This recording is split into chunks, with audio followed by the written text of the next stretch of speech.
നമസ്കാരം. News and views ആരംഭിക്കുന്നു. KPCC പുനഃസംഘടനയ്ക്ക് KC പട്ടിക മാത്രമായപ്പോൾ അസംതൃപ്തിയിലായ സതീശനും മുരളിയും സുധാകരനും പൊട്ടിത്തെറിയുടെ വക്കിലാണ്. പന്തളത്ത് കണ്ട പുകഞ്ഞ പന്തം കൊളുത്തിയ പട KPCC നേതൃത്വത്തിനും AICCക്കുമുള്ള താക്കീതാണ്. ആളില്ലാതെ ഒഴിഞ്ഞ കസേരകൾ, പദയാത്രയിൽ പിന്നാമ്പുറത്ത് ഒതുങ്ങിയ സതീശൻ, ക്യാപ്റ്റൻ തന്നെ കൈവിട്ട കപ്പൽ എന്ന് പറയിച്ച് ഒടുവിൽ പേരിന് വന്നു പോയ K മുരളീധരൻ, പരിഹസിച്ച് സുധാകരൻ, ഒതുക്കിയില്ലാതാക്കിയ ചാണ്ടി ഉമ്മൻ്റെ രോദനം, കോൺഗ്രസിൽ ജംബോ പട്ടികയ്ക്ക് പോലും ഉൾക്കൊള്ളാനാകാത്ത അതൃപ്തിയാണ് ഇപ്പോൾ പുകയുന്നത്.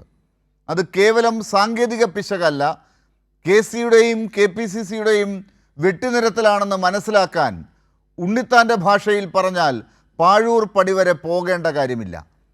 പ്രവർത്തകരും അണികളും കൊഴിഞ്ഞു പോകുന്ന കോൺഗ്രസിൽ കനകോലു ആളെക്കൂട്ടും, സമരം നടത്തും, ലൈക്കുണ്ടാക്കും എന്ന് വിശ്വസിച്ചിരിക്കുന്ന ആളുകൾക്ക് 2026 കൈവിട്ടു പോകും എന്നിപ്പോൾ ഏതാണ്ട് ഉറപ്പായി തുടങ്ങിയിട്ടുണ്ട്. വൻ ഒലിച്ചുപോക്കിന് കളമൊരുങ്ങുകയാണ് കോൺഗ്രസിൽ. നിരാശരായവരെ ഒപ്പം നിർത്താനാകുമെന്ന് ഗ്രൂപ്പ് നേതാക്കൾക്ക് വിശ്വാസമില്ലാതായി കഴിഞ്ഞു. കോൺഗ്രസിൻ്റെ ഈ പോക്കിൽ നേരത്തെ തന്നെ അതൃപ്തരാണ് ലീഗും മറ്റ് ഘടകകക്ഷി നേതാക്കളും. ജംബോ സർക്കസ് കൊണ്ടും ക്ലച്ച് പിടിക്കാത്ത കോൺഗ്രസ് മുങ്ങുമോ?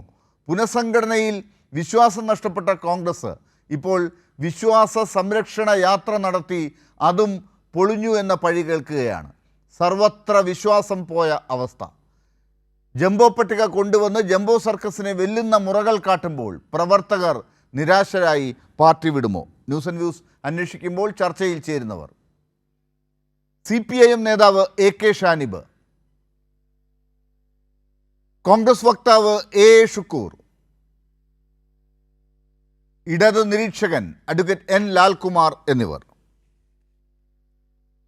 ഏറ്റവും ആദ്യം A ഷുക്കൂറിലേക്ക് തന്നെ പോകുന്നു. ശ്രീ A ഷുക്കൂർ, ഈ കോൺഗ്രസിലെ ജംബോ പട്ടിക വന്ന ശേഷമുള്ള പ്രശ്നങ്ങൾ അത് ഏതാണ്ട് ഒതുക്കി മാറ്റി നിർത്താൻ വേണ്ടിയാണോ ഈ വിശ്വാസ സംരക്ഷണ യാത്ര വലിയ രീതിയിൽ പ്രചരിപ്പിച്ച് മുന്നോട്ട് പോയത് എന്നുള്ളത് ഒരു ഭാഗത്ത്. ആ വിശ്വാസ സംരക്ഷണ യാത്ര പോലും ഏത് രീതിയിലാണ് പന്തളത്ത് ഇന്നലെ സമാപിച്ചത് എന്നുള്ളത് വാർത്തയായി മാധ്യമങ്ങളൊക്കെ നൽകിയത് താങ്കളുടെ ശ്രദ്ധയിലുമുണ്ടാകും. അവിടെ ഒഴിഞ്ഞ കസേരകളാണ് എല്ലാവരും കാണിച്ചത്. എന്താണ് ഇങ്ങനെ ഒരു സ്ഥിതിയിലേക്ക് കാര്യങ്ങൾ എത്തിച്ചേരാൻ ഇപ്പോൾ ഇടയായത്?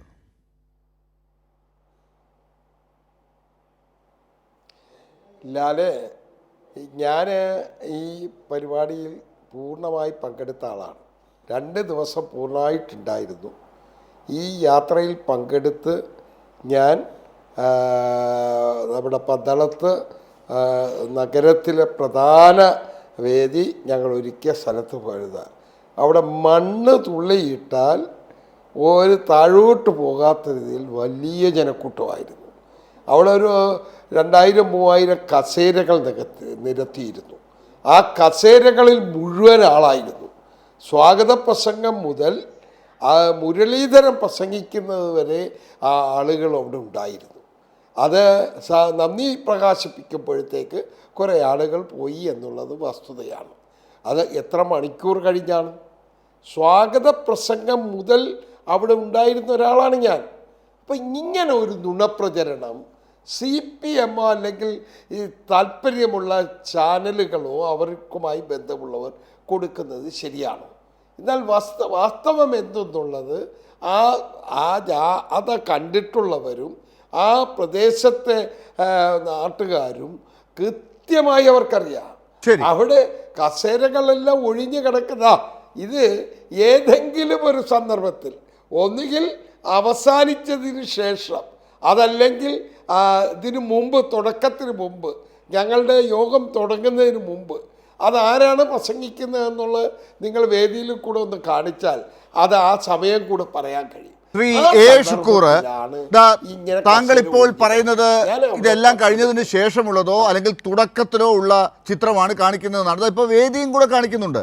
വേദിയിൽ നിങ്ങൾ ഉൾപ്പെടെയുള്ള ശ്രീ ഷുക്കൂറും കൂടെ അവിടെ ഉണ്ട് എന്നാണ് ഞാൻ മനസ്സിലാക്കുന്നത്. ഷുക്കൂർ എത്ര മണിക്കാണ് പോയതെന്ന് എനിക്കറിയില്ല. പക്ഷേ താങ്കൾ ഇപ്പോൾ പറഞ്ഞതനുസരിച്ച് മുരളീധരൻ അവിടെ ഉണ്ടായിരുന്നത് വരെ ആളുകൾ നിറഞ്ഞിരുന്നു എന്നാണ്. മുരളീധരൻ വന്നപ്പോഴുള്ള കാഴ്ചകൾ നമ്മുടെ മുമ്പിലുണ്ട്. മുരളീധരൻ വന്നപ്പോൾ താങ്കൾ ഉൾപ്പെടെ ആ സ്റ്റേജിൽ ഇല്ലായിരുന്നു എന്നാണ് ഞാൻ മനസ്സിലാക്കുന്നത്. എന്നെ തെറ്റുണ്ടെങ്കിൽ തിരുത്താം അങ്ങേക്ക്. ആ സമയത്ത് വേദിയിൽ ഇതാ ഇപ്പോൾ ആളുകൾ മുരളീധരൻ വരുമ്പോൾ മുരളീധരനാണ് ഏറ്റവും വൈകി വന്നയാൾ. അതെ, ആ വരുന്ന സമയത്ത് ഞാൻ സ്റ്റേജിലില്ല. അതെ അതെ അതെ അതെ. അപ്പൊ ശരിയാണ്, ഞാൻ കേട്ട കാര്യങ്ങളൊക്കെ ശരിയാണ്, ഞാൻ നിരീക്ഷിച്ച കാര്യങ്ങൾ ശരിയാണെന്നാണ് താങ്കൾ ഇപ്പോൾ സാക്ഷ്യപ്പെടുത്തുന്നത്. അതായത് ഇപ്പോൾ സ്റ്റേജിൽ വി.ഡി. സതീശൻ ഉൾപ്പെടെയുള്ള ആളുകൾ ഇരിക്കുന്ന സമയത്ത്, മറ്റ് പലരും ഇരിക്കുന്ന സമയത്ത് സ്റ്റേജിൽ താങ്കൾ ഉൾപ്പെടെ ഉണ്ടാകുമെന്നാണ് ഞാൻ വിചാരിക്കുന്നത്. അല്ലെങ്കിൽ മറ്റു നേതാക്കളുള്ള സമയത്ത്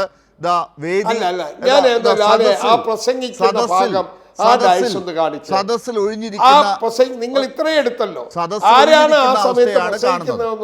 ഇത് ഈ ചാനലിൽ മാത്രമല്ല, കൈരളിയിൽ മാത്രമല്ല, മറ്റു ചാനലുകളിലും ഉണ്ട് സർ, മറ്റു പല ചാനലുകളിലും ഉണ്ട് ഇതേ വാർത്ത. അത് ആ ചാനലുകളുടെ താല്പര്യമാണ്. ചില ചാനലുകൾക്ക് ആ താല്പര്യമുണ്ട്. പ്രത്യേകിച്ച് നിങ്ങൾക്കുണ്ട്, റിപ്പോർട്ടറിനുണ്ട്, വേറെ ചിലർ എല്ലാം കൂടി CPM-ന്റെ ആഗോള സംഗമം തകർന്നു പോയില്ലേ, അതുകൊണ്ട് തകർന്നു പോയി എന്ന്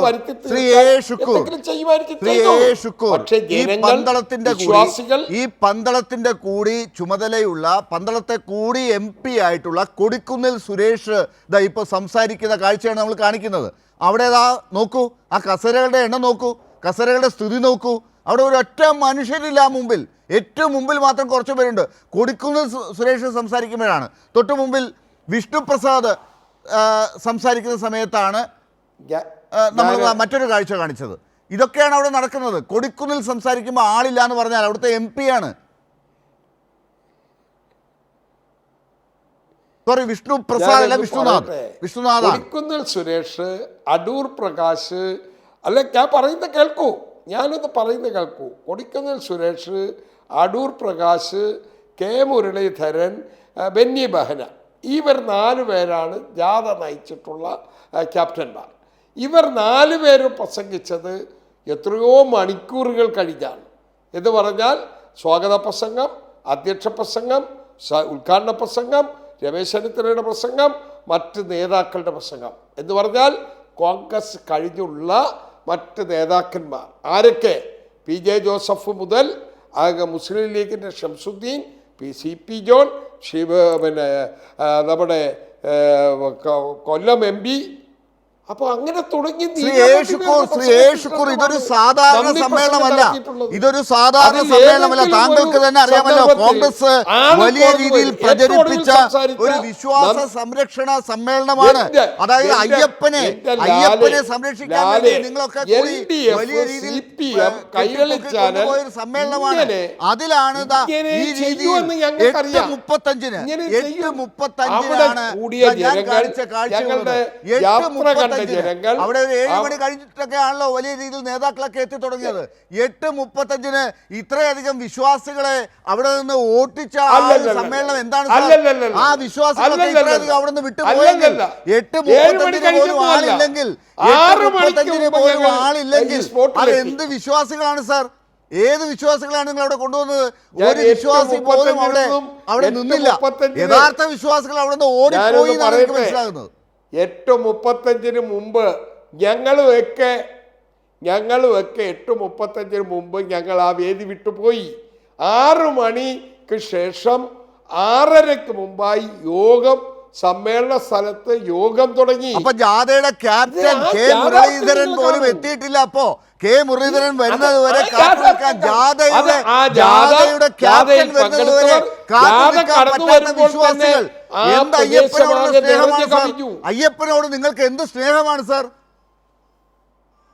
ജാഥയുടെ ക്യാപ്റ്റൻ പോലും അവിടെ അയ്യപ്പനോടുള്ള സ്നേഹം എന്ത് എന്നുള്ളത് 2019 ലോക്സഭാ തെരഞ്ഞെടുപ്പിൽ ഉണ്ടായ റിസൾട്ട് പോലെ വരാൻ പോകുന്ന തെരഞ്ഞെടുപ്പുകളിൽ ഉണ്ടാകാൻ പോവുകയാണ്. വിശ്വാസികളോടുള്ള ഈ രൂപത്തിൽ എന്താ പറയുന്ന കാര്യങ്ങളിൽ വ്യക്തതയും സത്യസന്ധവുമായി പ്രവർത്തിക്കാൻ കഴിയുന്നത് എന്നുള്ളത് 2019 നമുക്ക് പാഠമാണ്. അപ്പോൾ 2021 ഒരു സംശയം വേണ്ട. 2021 വേറെയാ ചിത്രം. കോവിഡ് വന്ന് നമ്മളെല്ലാവരും മരവിച്ചു പോയൊരു ഘട്ടം, രക്തഓട്ടം നിലച്ചു പോയ ഘട്ടം, അതായത് പലരും മരണപ്പെട്ട ദുഃഖസാന്ദ്രമായ അന്തരീക്ഷം. പലതും പറഞ്ഞു, പല രൂപത്തിൽ ഞങ്ങളും അവിടെ ആ ഗവൺമെന്റിന്റെ കൂടെ നിന്ന് പ്രവർത്തിച്ചു. പക്ഷേ അപ്പോൾ ആ ഗവൺമെന്റിനെ വിശ്വസിക്കാൻ ജനങ്ങൾ തീരുമാനിച്ചു. അതായത് ഒരു അപകടം വന്നപ്പോ ഒരു വല്ലാത്തൊരു മരണം നടന്നുകൊണ്ടിരുന്ന ഒരു വല്ലാത്തൊരു ദുരന്തം ഉണ്ടായ സമയത്ത് ആ സർക്കാരിനെയാണ് വേണ്ടതെന്ന് ജനങ്ങൾ തീരുമാനിച്ചു. ഇപ്പോൾ നിങ്ങൾ വീണ്ടും 2019 പോലൊരു സ്ഥിതി ഉണ്ടാക്കാൻ നോക്കി. പക്ഷേ നിങ്ങൾ ഇവിടെ പരാജയപ്പെട്ടു. നിങ്ങളോടൊപ്പം വിശ്വാസികൾ നിന്നില്ല. ഒരു 2 മണിക്കൂർ പിടിച്ചു നിർത്താൻ നിങ്ങൾക്ക് വിശ്വാസികളെ പിടിച്ചു നിർത്താൻ പറ്റിയില്ല. ആ രൂപത്തിലുള്ള കൃത്രിമവും ജനങ്ങൾ അന്ന് ബോധ്യപ്പെട്ടിരുന്നില്ല. വർഷങ്ങൾക്ക് ശേഷം ആ കാലഘട്ടത്തിലുണ്ടായ അഴിമതിയും ആ കൃത്രിമങ്ങളും ഏത് രൂപത്തിലുള്ള കൊള്ളയാണ് രോഗത്തിൻ്റെ മറവിൽ നടന്നതും എന്നുള്ളത് പിന്നാലെ ജനങ്ങൾ മനസ്സിലാക്കി. ആ മനസ്സിലാക്കിയതിനെ തുടർന്ന് നമുക്ക് കാണാൻ കഴിയുന്നത് 2024 പാർലമെൻറ്റ് തിരഞ്ഞെടുപ്പും അതിനു മുൻപ് നടന്നിട്ടുള്ള വിവിധ നിയമസഭ, പഞ്ചായത്തുകൾ, മുനിസിപ്പാലിറ്റികൾ, ഉപതെരഞ്ഞെടുപ്പ്. ശരി അതൊക്കെ താങ്കൾക്ക് വാദത്തിന് വേണ്ടി ഞാൻ വിട്ടുതരുന്നു. പക്ഷേ എനിക്കൊരു ഒറ്റ കാര്യം ശ്രീ എ ഷുക്കൂർ, വാദത്തിന് വേണ്ടി ഞാൻ അതൊക്കെ തൽക്കാലം വിടുന്നു. പക്ഷേ ഞാനൊരു ഒറ്റ ചോദ്യം ഞാൻ താങ്കളോട് ചോദിക്കുകയാണ്. ഇത് ഏറ്റവും വലിയ പ്രശ്നമായി അയ്യപ്പനെ വല്ലാത്ത രീതിയിൽ സ്വർണം കൊള്ളയടിച്ചു എന്നൊക്കെ പറഞ്ഞ് നിങ്ങൾ വലിയ രീതിയിൽ പ്രചരിപ്പിച്ച് കാര്യങ്ങളെ മുന്നോട്ട് കൊണ്ടുവന്ന് ഒരു വിശ്വാസ സംഗമം നിങ്ങളവിടെ നടത്തി പന്തളത്ത്. അതിൽ 2 മണിക്കൂർ നേരം പോലും ആളുകളെ പിടിച്ചു നിർത്താൻ, അല്ലെങ്കിൽ ഇപ്പോൾ 5 മണിക്കൂർ എന്ന് വെച്ചോളൂ, ഒരു 5 മണിക്കൂർ അവിടെ ഒരു വലിയ രീതിയിൽ ആളുകളെ പിടിച്ചു നിർത്താൻ നിങ്ങൾക്ക് പറ്റുന്നില്ലെങ്കിൽ, കൊടിക്കുന്നിലും വിഷ്ണുനാഥും ഒക്കെ സംസാരിക്കുമ്പോൾ അവിടെ ഇതാണ് അവസ്ഥയെങ്കിൽ 8:30 മണിക്ക് മുമ്പ് ക്യാപ്റ്റൻ എത്തുന്നതിന് മുമ്പ്, കെ മുരളീധരൻ വരുന്നതിന് മുമ്പ് അങ്ങ് ഉൾപ്പെടെയുള്ളവർ അവിടെ വിട്ടു പോയെങ്കിൽ, ഞാൻ അങ്ങേ കുറ്റപ്പെടുത്തുകയില്ല, അങ്ങേക്ക് എന്തെങ്കിലും അത്യാവശ്യം ഉള്ളത് കൊണ്ട് പോയതായിരിക്കാം, പക്ഷേ അതാണ് അവസ്ഥയെങ്കിൽ എന്ത് പ്രാധാന്യമാണ് നിങ്ങൾ ഈ പറയുന്ന ജാഥയ്ക്കും സംഗമത്തിനും കൊടുത്തത്? അയ്യപ്പൻ്റെ പേരിൽ ജനങ്ങളോട്, വിശ്വാസികളോട് നിങ്ങൾ എന്ത് പറഞ്ഞാണ് ഇനി നിങ്ങൾ മുന്നോട്ട് പോവുക? അയ്യപ്പ സംഗമത്തെ നിങ്ങൾ ആളുകളുടെ എണ്ണത്തിൻ്റെ പേരിൽ സർക്കാരിനെ കളിയാക്കിയെങ്കിൽ നിങ്ങൾ ഇനി എന്ത് പറഞ്ഞാണ് ഇനി മുന്നോട്ട് പോവുക സാർ?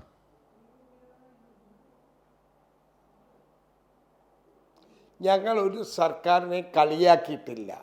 സർക്കാരിൻ്റെ യാഥാർത്ഥ്യങ്ങളും വസ്തുതകളും, സർക്കാരിൽ നിന്നുണ്ടായ അനുഭവവും ദേവസ്വം ബോർഡിൽ നിന്നുണ്ടായ അനുഭവവും കഴിഞ്ഞ 14-ാം തീയതി മുതൽ ഈ സംസ്ഥാനത്തിൻ്റെ വിവിധ പ്രദേശങ്ങളിൽ നിന്ന് ആരംഭിച്ച, ഒന്ന് കാസർഗോഡ്, ഒന്ന് പാലക്കാട്, ഒന്ന് മൂവാറ്റുപുഴ, ഒന്ന് തിരുവനന്തപുരം, ഈ പ്രദേശങ്ങളിൽ നിന്ന് ആരംഭിച്ച വിശ്വാസ സംരക്ഷണ യാത്ര കൃത്യമായി അതിലൂടെ ജനങ്ങളുടെ മുമ്പാകെ സമർപ്പിക്കേണ്ടത്, അത് വിശ്വാസ പ്രമാണങ്ങൾ, അതിൻ്റെ മൂല്യങ്ങൾ, വിശ്വാസികളെ സംരക്ഷിച്ചുകൊണ്ടുള്ള പ്രവർത്തനങ്ങളിൽ എന്നും കോൺഗ്രസ് എടുത്തിട്ടുള്ള നിലപാട് അത് വിശദീകരിക്കുകയും അതോടൊപ്പം ഈ നാട്ടിൽ ദേവസ്വം ബോർഡിൽ ഉണ്ടായ കൊള്ള, അതിന് നേതൃത്വം കൊടുത്ത ദേവസ്വം ബോർഡ് ചെയർമാൻ, പ്രസിഡന്റന്മാർ, ബോർഡംഗങ്ങൾ, ഉദ്യോഗസ്ഥർ, ദേവസ്വം മന്ത്രി, മുഖ്യമന്ത്രി, മന്ത്രിസഭ,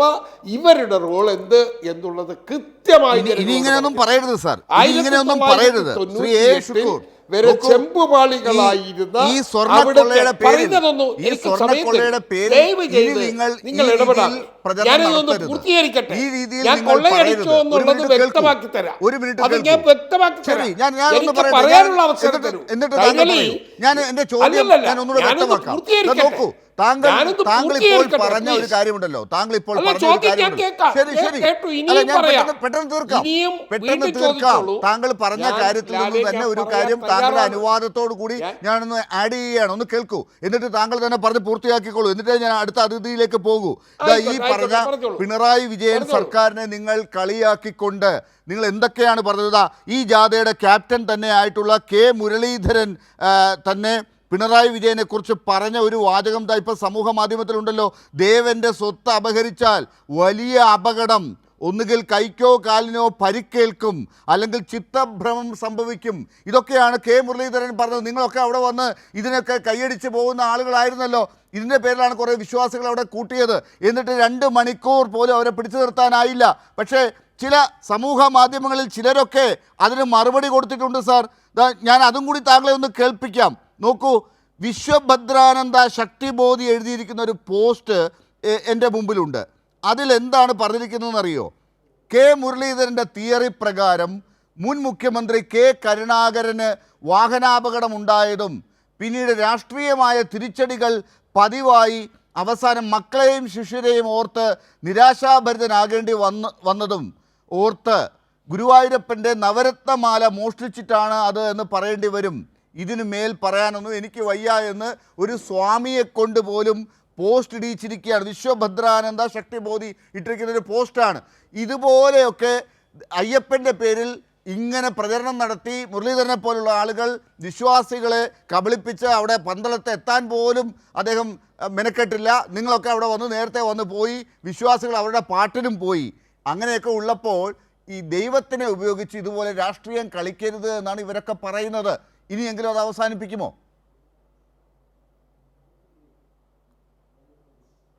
അല്ല, ദൈവത്തിനെ ഉപയോഗിച്ച് രാഷ്ട്രീയവും അവസരവാദവും കളിക്കുന്നത് വൈരുദ്ധ്യാത്മക ഭൗതികവാദത്തിൻ്റെ ഉടമകളായ കമ്മ്യൂണിസ്റ്റുകളാണ് എന്ന് 2018-ലും 2019-ലും ഇപ്പോൾ 2025-ലും തെളിഞ്ഞിരിക്കുന്ന സാഹചര്യമാണ്. എന്ന് പറഞ്ഞാൽ കൃത്യമായി അവർ ഈ കാര്യങ്ങൾ ചെയ്തുകൊണ്ടിരിക്കുന്നു. CPM ഏത് രൂപത്തിലാണ് ദൈവത്തിന് ഉപയോഗിക്കുന്നത്? യുവതീ പ്രവേശം പാടില്ല എന്ന് ഞങ്ങൾ ഒരു നിലപാടെടുത്ത് സത്യവാങ്മൂലം ബഹുമാനപ്പെട്ട അന്നത്തെ മുഖ്യമന്ത്രി ഉമ്മൻചാണ്ടി കൊടുത്ത അഫിഡവിറ്റ് അത് പിൻവലിച്ചുകൊണ്ട് ഇത് യുവതീ പ്രവേശമാകാം, അത് ലിംഗസമത്വത്തിൻ്റെ ഭാഗമാണ് എന്ന് പറഞ്ഞ് അഫിഡവിറ്റ് കൊടുത്ത മുഖ്യമന്ത്രി ഇപ്പോൾ കരണം മറിഞ്ഞ് നിൽക്കുകയാണ്. ഇപ്പോൾ ആഗോള വിശ്വാസ സംഗമം ആ രൂപത്തിലേക്ക് പോവുകയാണ്. അതിന് ഇടയിലാണ്, അതിന് തൊട്ടു മുമ്പാണ് 1998 മുതലുള്ള വിഷയങ്ങൾ പുറത്തു വരുന്നത്. എന്താണത്? 32 കിലോഗ്രാം സ്വർണം അവിടെ കൊണ്ടുപോയി വഴിപാടായി സമർപ്പിച്ച് അന്ന് വരെ ചെമ്പുപാളികളായിരുന്ന സ്വർണം പൂശിക്കൊണ്ടിരുന്ന ആ ചെമ്പുപാളികൾ, ചെമ്പ് തകടുകളുടെ മുകളിൽ ഈ 32 കിലോഗ്രാം സ്വർണം പൊതിഞ്ഞ്, സ്വർണ്ണ പാളികൾ പൊതിഞ്ഞ് വാതിൽപ്പടി ചവിട്ട് എന്താ പറയുന്ന ദ്വാരപാലകന്മാരുടെ ശില്പങ്ങൾ, മറ്റ് അത് ശ്രീ അയ്യപ്പൻ്റെ ചുറ്റുമുള്ള അലങ്കാര ഗോപുരങ്ങൾ, കട്ടിള, ഇതെല്ലാം സ്വർണം കൊണ്ട് പൊതിഞ്ഞ് മാറ്റിയെന്ന് 1998 ഗവൺമെൻറ്റിൻ്റെ, ഇടത് ഗവൺമെൻറ്റിൻ്റെ കാലഘട്ടത്തിൽ എടുത്ത നടപടി 2024 കഴിയുമ്പോൾ അത് ചെമ്പായി മാറുന്നത് എങ്ങനെ എന്നുള്ള മാത്രമല്ല 98 മുതൽ നടന്നിട്ടുള്ളത്, ബാക്കിയുള്ളത് കണ്ടുപിടിക്കാനുള്ള അന്വേഷണമാണ് നടക്കുന്നത്. അതൊക്കെ വരട്ടെ, നിങ്ങൾ ഇനി ഒരു 4.5 ആഴ്ച കൂടി കാത്തിരുന്നാൽ മതി എന്നാണ് പറയുന്നത്. അത് വരട്ടെ. ദേവസ്വം ബോർഡുകളും പല സർക്കാരുകളും വന്നല്ലോ, അവരൊക്കെ പലതും കഥകളും നമ്മുടെ മുമ്പിൽ ഉണ്ടല്ലോ. അതൊക്കെ വരട്ടെ, അതൊക്കെ അന്വേഷിച്ച് വരട്ടെ. ബെഞ്ചിന്റെ തീരുമാനമാണ്. ദേവസ്വം ബെഞ്ച് ഹൈക്കോടതിയിലുണ്ട്. അത് ജസ്റ്റിസ് പരിപൂർണൻ എന്ന് പറയുന്ന മഹാനായ വ്യക്തിത്വത്തിൻ്റെ, ഒരു മഹത്വ വ്യക്തിത്വത്തിൻ്റെ ആ നടപടിയുടെ ഭാഗമാണ്. ആ ദേവസ്വം ബെഞ്ച് തീരുമാനിച്ചതാണ്. ഇപ്പോൾ അപ്പൊ ഇതിനിടയ്ക്ക് കുറെ പാത്രങ്ങളുടെ മോഷണമുണ്ട്, മറ്റു പല മോഷണങ്ങളും ഉണ്ട്. നമുക്ക് ഇതിൽ തന്നെ സ്വർണം ഇത്ര മാത്രമേ പോയിട്ടുള്ളൂ എന്നുള്ളത് വ്യക്തമാകേണ്ടതുണ്ട്. അതൊക്കെ കണ്ടെത്തണം. അതൊക്കെ ഈ SIT ഇപ്പോൾ അന്വേഷിക്കുന്നുണ്ട്. ഇപ്പോൾ ഉണ്ണികൃഷ്ണൻ പോറ്റിയുടെ കാര്യത്തിലും ആരൊക്കെയാണ് സഹായിച്ചതെന്നുള്ള കൂടുതൽ കഥകൾ കൂടി ഇപ്പോൾ പുറത്തു വന്നുകൊണ്ടിരിക്കുന്ന സമയമാണ്. ഞാൻ വരാം ഷുക്കൂർ, ഞാൻ താങ്കളിലേക്ക് വരാം. ശരി, ഞാൻ താങ്കളിലേക്ക് വരാം. അടുത്ത ലാൽകുമാർ. നോക്കൂ, ഷുക്കൂർ പറയുന്നത് ഒരു വലിയ രീതിയിൽ അയ്യപ്പ സംഗമം ഇവിടെ നടത്തിയ സർക്കാരിന് എതിരായി അവരുടെ കള്ളത്തരങ്ങൾ, സർക്കാർ ഈ സ്വർണം സൂക്ഷിക്കുന്ന കാര്യത്തിലൊക്കെ ശബരിമലയിൽ എടുത്ത വീഴ്ചകൾ, ഇതൊക്കെ പറഞ്ഞ് ജനങ്ങളോട് ചൂണ്ടിക്കാട്ടി അയ്യപ്പൻ്റെ പേരിൽ ഞങ്ങളാണ് യഥാർത്ഥത്തിൽ നിൽക്കുന്നത്, വിശ്വാസികളുടെ കൂടെ ഞങ്ങളാണുള്ളത് എന്ന് പറയാൻ വേണ്ടി നടത്തിയ ജാഥ, അതിൻ്റെ സമാപനം, ആ സമ്മേളനത്തിൽ വിശ്വാസികൾ ഒരു അല്പസമയം നിന്നല്ലോ അവിടെ. ബാക്കി പിന്നീട് കുറച്ച് സമയം കഴിഞ്ഞപ്പോൾ ഇവരൊക്കെ വലിയ നേതാക്കളൊക്കെ വേദിയിൽ ഇരിക്കുമ്പോഴും അവിടെ വേദി വിട്ട് സദസ്സ് വിട്ട് ഇവരൊക്കെ പോയിട്ടുണ്ടെങ്കിൽ അതൊന്നും ഒരു സൂചനയല്ല എന്ന രീതിയിൽ വിശദീകരിക്കാനാണ് ഇപ്പോൾ ഷുക്കൂർ ശ്രമിക്കുന്നത്. താങ്കൾ എങ്ങനെ കാണുന്നു ഇന്നലെ പന്തളത്ത് കണ്ട കാഴ്ചകൾ?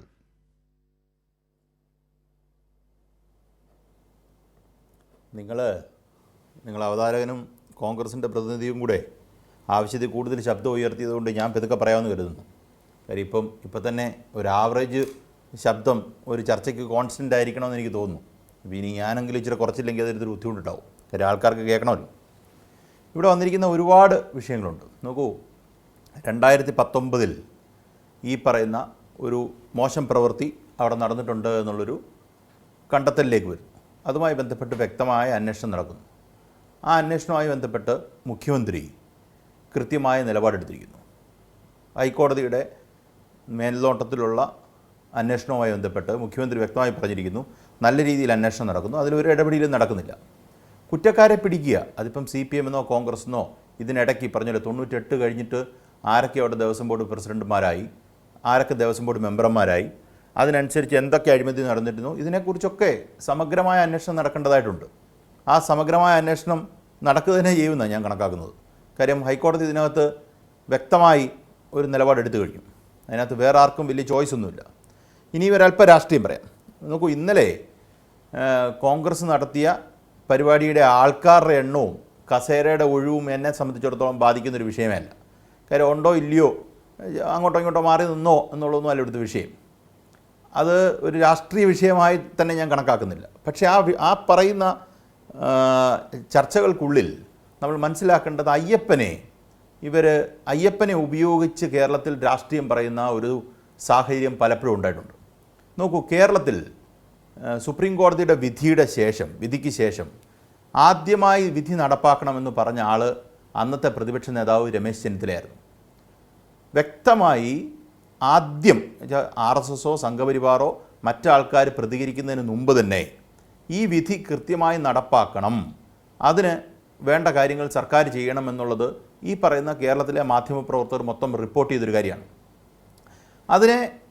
അപ്പോൾ അങ്ങനെ പ്രതിപക്ഷ നേതാവിൻ്റെ ഭാഗത്തുനിന്ന്, പ്രതിപക്ഷ നേതാവ് എന്ന് പറഞ്ഞാൽ കോൺഗ്രസിൻ്റെ പ്രതിപക്ഷ നേതാവ്, UDF എല്ലാവരുടെ അംഗീകരിച്ച ഒരു വിഷയത്തിൽ മുഖ്യമന്ത്രി പറയുന്നു നടപ്പാക്കും. കാര്യം സുപ്രീം കോടതിയുടെ വിധി നടപ്പാക്കുക എന്ന് പറയുന്നത് നമ്മുടെ ഒരു എക്സിക്യൂട്ടീവിൻ്റെ ഭാഗമാണ്, എക്സിക്യൂട്ടീവിൻ്റെ ഓബ്ലിഗേഷനാണ്, ബൗണ്ടൻ ഡ്യൂട്ടിയാണ്. അതിൽ നിന്നൊരു സർക്കാരിന് ഒഴിഞ്ഞു പോകാൻ പറ്റില്ല. അപ്പം അത് നടപ്പാക്കും എന്ന് വെച്ചാൽ ബാക്കിയുള്ളവരുടെ ആൾക്കാരിൽ നിന്ന് കൃത്യമായ സപ്പോർട്ട് കിട്ടുന്നുണ്ടെങ്കിൽ പിന്നെ തർക്കമില്ലെങ്കിൽ പിന്നെ പ്രശ്നം വരുന്നില്ലല്ലോ. അത് കഴിഞ്ഞ് ഇതേപോലെ ഇന്നലെ നടന്നതുപോലെ തന്നെ പന്തളത്ത് ഒരു ജാഥ നടന്നപ്പം ഇവർക്ക് ഇതിനകത്തൊരു രാഷ്ട്രീയ ആയുധമാണ് ഇതെന്ന് മനസ്സിലായി. അപ്പോൾ BJP ഇറങ്ങുന്നു, BJP ഇതിനകത്ത് സുവർണാവസരം കണ്ടെത്തുന്നു. അതിൻ്റെ കൂട്ടത്തിൽ BJPയോടൊപ്പം ചേർന്ന് എന്നാൽ BJPയെക്കാട്ടിലും കൂടുതൽ വർഗീയത കേരളത്തിൽ പറഞ്ഞ് കോൺഗ്രസ് ഇതിൻ്റെ മുന്നിലേക്ക് കയറി നിൽക്കുന്നു.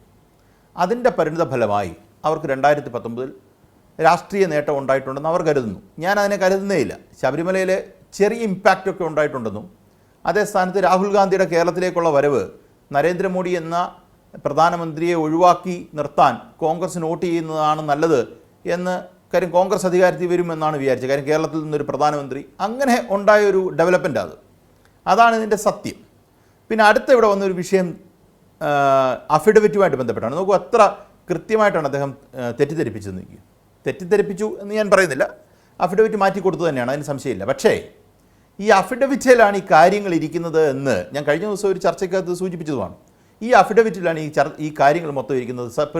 VS അച്യുതാനന്ദൻ്റെ സർക്കാർ അഫിഡവിറ്റ് മാറ്റി കൊടുത്തില്ലായിരുന്നെങ്കിൽ സുപ്രീം കോടതി തിരിച്ചെഴുതിയേനെമെന്നാണ് കോൺഗ്രസിൻ്റെ വാദം. എന്നെ കേൾക്കുന്നവരാലോചിച്ചു, അത് ഒന്നുകൂടെ പറയാം.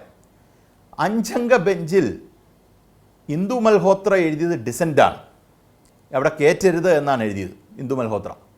ഇന്ദു മൽഹോത്രയ്ക്ക് നമ്മൾ സെപ്പറേറ്റ് ആയിട്ട് വേറെ അഫിഡവിറ്റ് ഒന്നും കൊടുത്തിട്ടില്ല. സർക്കാരിൻ്റെ അഫിഡവിറ്റ് നോക്കിയാണ് രാജ്യത്തെ നിയമത്തെക്കുറിച്ച് ആർട്ടിക്കിൾ 14-നെക്കുറിച്ചും 25-നെക്കുറിച്ചും 26-നെക്കുറിച്ചും ഒക്കെ പരിഗണിക്കുന്നത് എന്ന് ഒരു വാദം കോൺഗ്രസ് വെച്ച് കഴിഞ്ഞാൽ അത് ബാലിശമായ വാദമാണ്. അതാണ് ഞാൻ പറഞ്ഞത്.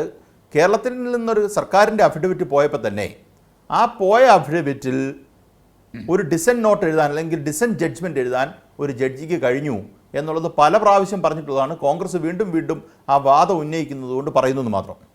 അടുത്തത് പിന്നെ ഇന്നലത്തെ വിഷയം നോക്കൂ. ഇന്നലെ വി.ഡി. സതീശൻ പറഞ്ഞിരിക്കുക, അവരുടെ പരിപാടിക്കകത്ത് അവസാനം പറഞ്ഞിരിക്കുന്നത് കേസുകളെല്ലാം അയ്യപ്പവരുമായിട്ട് ബന്ധപ്പെട്ട കേസുകളെല്ലാം പിൻവലിക്കും. അങ്ങനെ സർക്കാർ വിചാരിച്ചാൽ എല്ലാ കേസൊന്നും പിൻവലിക്കാൻ പറ്റില്ല. അതങ്ങനെ കോടതിയുടെ പരിഗണനയിലിരിക്കുന്ന സ്വത്ത് നശിപ്പിച്ച വിഷയത്തിലൊക്കെ എങ്ങനെയാണ് കോടതിയുടെ പെർമിഷൻ ഇല്ലാതെ ഇവർ കേസ് പിൻവലിക്കുന്നത്? ചുമ്മാ ഒരു ഓളത്തിന് ആൾക്കാരെ പറ്റിക്കാനായിട്ട് നിങ്ങൾക്ക് അങ്ങനെ ഒരു സ്റ്റേറ്റ്മെൻറ്റ് പറയാം. അല്ല, ഈ പറയുന്ന പോലെ ദുഷ്പ്രവൃത്തി ചെയ്തു, അല്ലെങ്കിൽ ആൾക്കാർക്കെതിരെ അടിച്ചു, തർക്കമുണ്ടായി, പോലീസുകാരെ തല്ലി, ഇങ്ങനെയുള്ള കേസുകൾ നോക്കൂ, വലിയ നിയമലംഘനമാണത്. കോമ്പൗണ്ട് ചെയ്യാൻ പറ്റാത്ത കാര്യങ്ങളൊക്കെ സർക്കാർ എങ്ങനെ ഞങ്ങളെല്ലാം പിൻവലിക്കും? നടക്കത്തില്ല. സതീശൻ പറഞ്ഞ ഈ സംസ്ഥാന സർക്കാരിൻ്റെ അതാ പറഞ്ഞത്, പിൻവലിക്കാൻ പറ്റുന്നതൊക്കെ സർക്കാർ പിൻവലിക്കും. പിൻവലിക്കാൻ പറ്റാത്ത ഒരു കേസുണ്ട്. ഇപ്പോൾ ഒരു സമരം നടന്നു, KSRTC ബസ് കത്തിച്ചു. അതിനെങ്ങനെയാണ് പിൻവലിക്കാൻ പറ്റുക? അത് പിൻവലിക്കാൻ ചെന്ന് എന്നാൽ പിൻവലിച്ചേക്കാന്ന് പറഞ്ഞു കഴിഞ്ഞാൽ കോടതി എന്ത് പറയും? അതാ പറഞ്ഞ് ഒരു സമരത്തിൻ്റെ ഭാഗമായി നിൽക്കുകയും ആ സമരത്തിൽ ഇടപെടുകയും ചെയ്തു. ആ സമരത്തിലൊരു നമ്മൾ പറഞ്ഞാൽ ചില നിയമങ്ങൾ, കോമ്പൗണ്ടബിൾ ആയിട്ടുള്ള നിയമങ്ങൾ വയലേറ്റ് ചെയ്യപ്പെട്ടു. അത് സർക്കാർ പിൻവലിക്കാൻ നാമജപ ഘോഷയാത്രയുമായി വന്നതാണെങ്കിൽ ഓക്കെയാണ്. അതിൻ്റെ മറവിൽ KSRTC ബസ് കത്തിച്ചു, അല്ലെങ്കിൽ അവിടെ ഇരിക്കുന്ന എല്ലാം തല്ലി തകർത്തു, അതൊന്നും പറ്റില്ല. മറ്റൊരിക്കുന്ന ഒരാളെ തല്ലി ഓടിച്ചു, അതങ്ങനെ പറ്റുക? UDF വന്നാൽ അങ്ങനെ ഒന്ന് മാറ്റും? എനിക്കറിയത്തില്ല ഇതങ്ങനെ മാറ്റുന്നതെന്ന്. ആൾക്കാരെ പറ്റിക്കാൻ വേണ്ടി പറയുന്നതാണ് കാര്യം, അല്ലാതെ എനിക്കറിയത്തില്ല എൻ്റെ മാജിക് എന്താണെന്ന്. ഇവിടെ അടുത്തത് നോക്കൂ, ഇന്നലെ തന്നെ പല കാര്യങ്ങളും ഇവിടെ വന്ന വിഷയങ്ങളുണ്ട്. ഞാൻ മനസ്സിലാക്കുന്നിടത്തോളം കോൺഗ്രസിനകത്ത് തന്നെ ഒരു വലിയ പ്രശ്നം, ഈ ജാഥയെക്കുറിച്ച് പറഞ്ഞു. ജാഥയുടെ ക്യാപ്റ്റൻ ഈ പരിപാടി തീരാറായപ്പോഴാണ് വന്നത്. ഒന്ന് ആലോചിച്ച് നോക്കേണ്ട കാര്യമാണ്. അതിനെക്കുറിച്ച് സത്യത്തെ അതായിരുന്നു ഇവിടെ ചർച്ച ചെയ്യേണ്ട വിഷയം. നിങ്ങൾ ജാഥ നടത്തുകയും അന്ന് ആ യൂത്ത് കോൺഗ്രസിനകത്തെയും ഈ കോൺഗ്രസിനകത്തെയും പ്രശ്നങ്ങൾ കാരണം ഈ ലിസ്റ്റ് പുറത്തു വന്നതുമായി ബന്ധപ്പെട്ട് അദ്ദേഹം 1-ാം തീയതി അവിടെ പോകുന്നതാണ്. 1-ാം തീയതി ഗുരുവായൂർ തൊഴുതു കഴിഞ്ഞാൽ ഗുരുവായൂരിൽ നിന്ന് പന്തളം വരെ വരാൻ എത്ര നേരം എടുക്കുമെന്ന് നമുക്കറിയാം. അമ്പലത്തിൽ എപ്പോഴാണ് തൊഴാൻ പോകുന്നതെന്ന് നമുക്കറിയാം. ഇല്ല, സാധാരണ ഇത് പോകുന്നത് അമ്പലത്തിൽ ഗുരുവായൂർ എപ്പോഴാണ് പോകുന്നതെന്ന് അറിയാം നമുക്ക്, അല്ലേ? അദ്ദേഹം അവിടെ തലേദിവസം പോകുന്നു, അദ്ദേഹം അന്ന് രാവിലെ പോകുന്നു, തൊഴുന്നു, തിരിച്ചു വരുന്നു. ഇതിനെല്ലാം കൂടെ 5 മണിക്കൂർ മതി. പക്ഷേ രാത്രിയായിട്ടും അദ്ദേഹം അവിടെ ചെന്നിട്ടില്ല. കാര്യം എന്താ? അദ്ദേഹം വളരെ ഡെലിബറേറ്റ് ആയിട്ട് ഡിലേ ചെയ്തു. ഇവർ ഇന്നലത്തെ ചർച്ചയ്ക്കകത്ത് ഉൾപ്പെടെ, ഞാൻ ഇരുന്നൊരു ചർച്ചയ്ക്കകത്ത് ഇവർ പറഞ്ഞൊരു കാര്യമാണ്, അദ്ദേഹം 1-ാം തീയതി അവിടെ പോയിരിക്കുകയായിരുന്നു. സമ്മതിച്ചു, അദ്ദേഹം ഗുരുവായൂർ തൊഴാൻ പോകുന്ന ആളാണ്. എത്ര മണിക്കാണ് അദ്ദേഹം തൊഴുന്നേ? വൈകിട്ട് 4 മണിക്കോ? അവിടെ നട തുറന്നു വെച്ചിരിക്കുക. രാവിലത്തെ പൂജയ്ക്ക് തൊഴും. അത് സാധാരണ ഇതിൽ അദ്ദേഹം അങ്ങനെ പോകുന്നത്, അതിനാ പോയതും.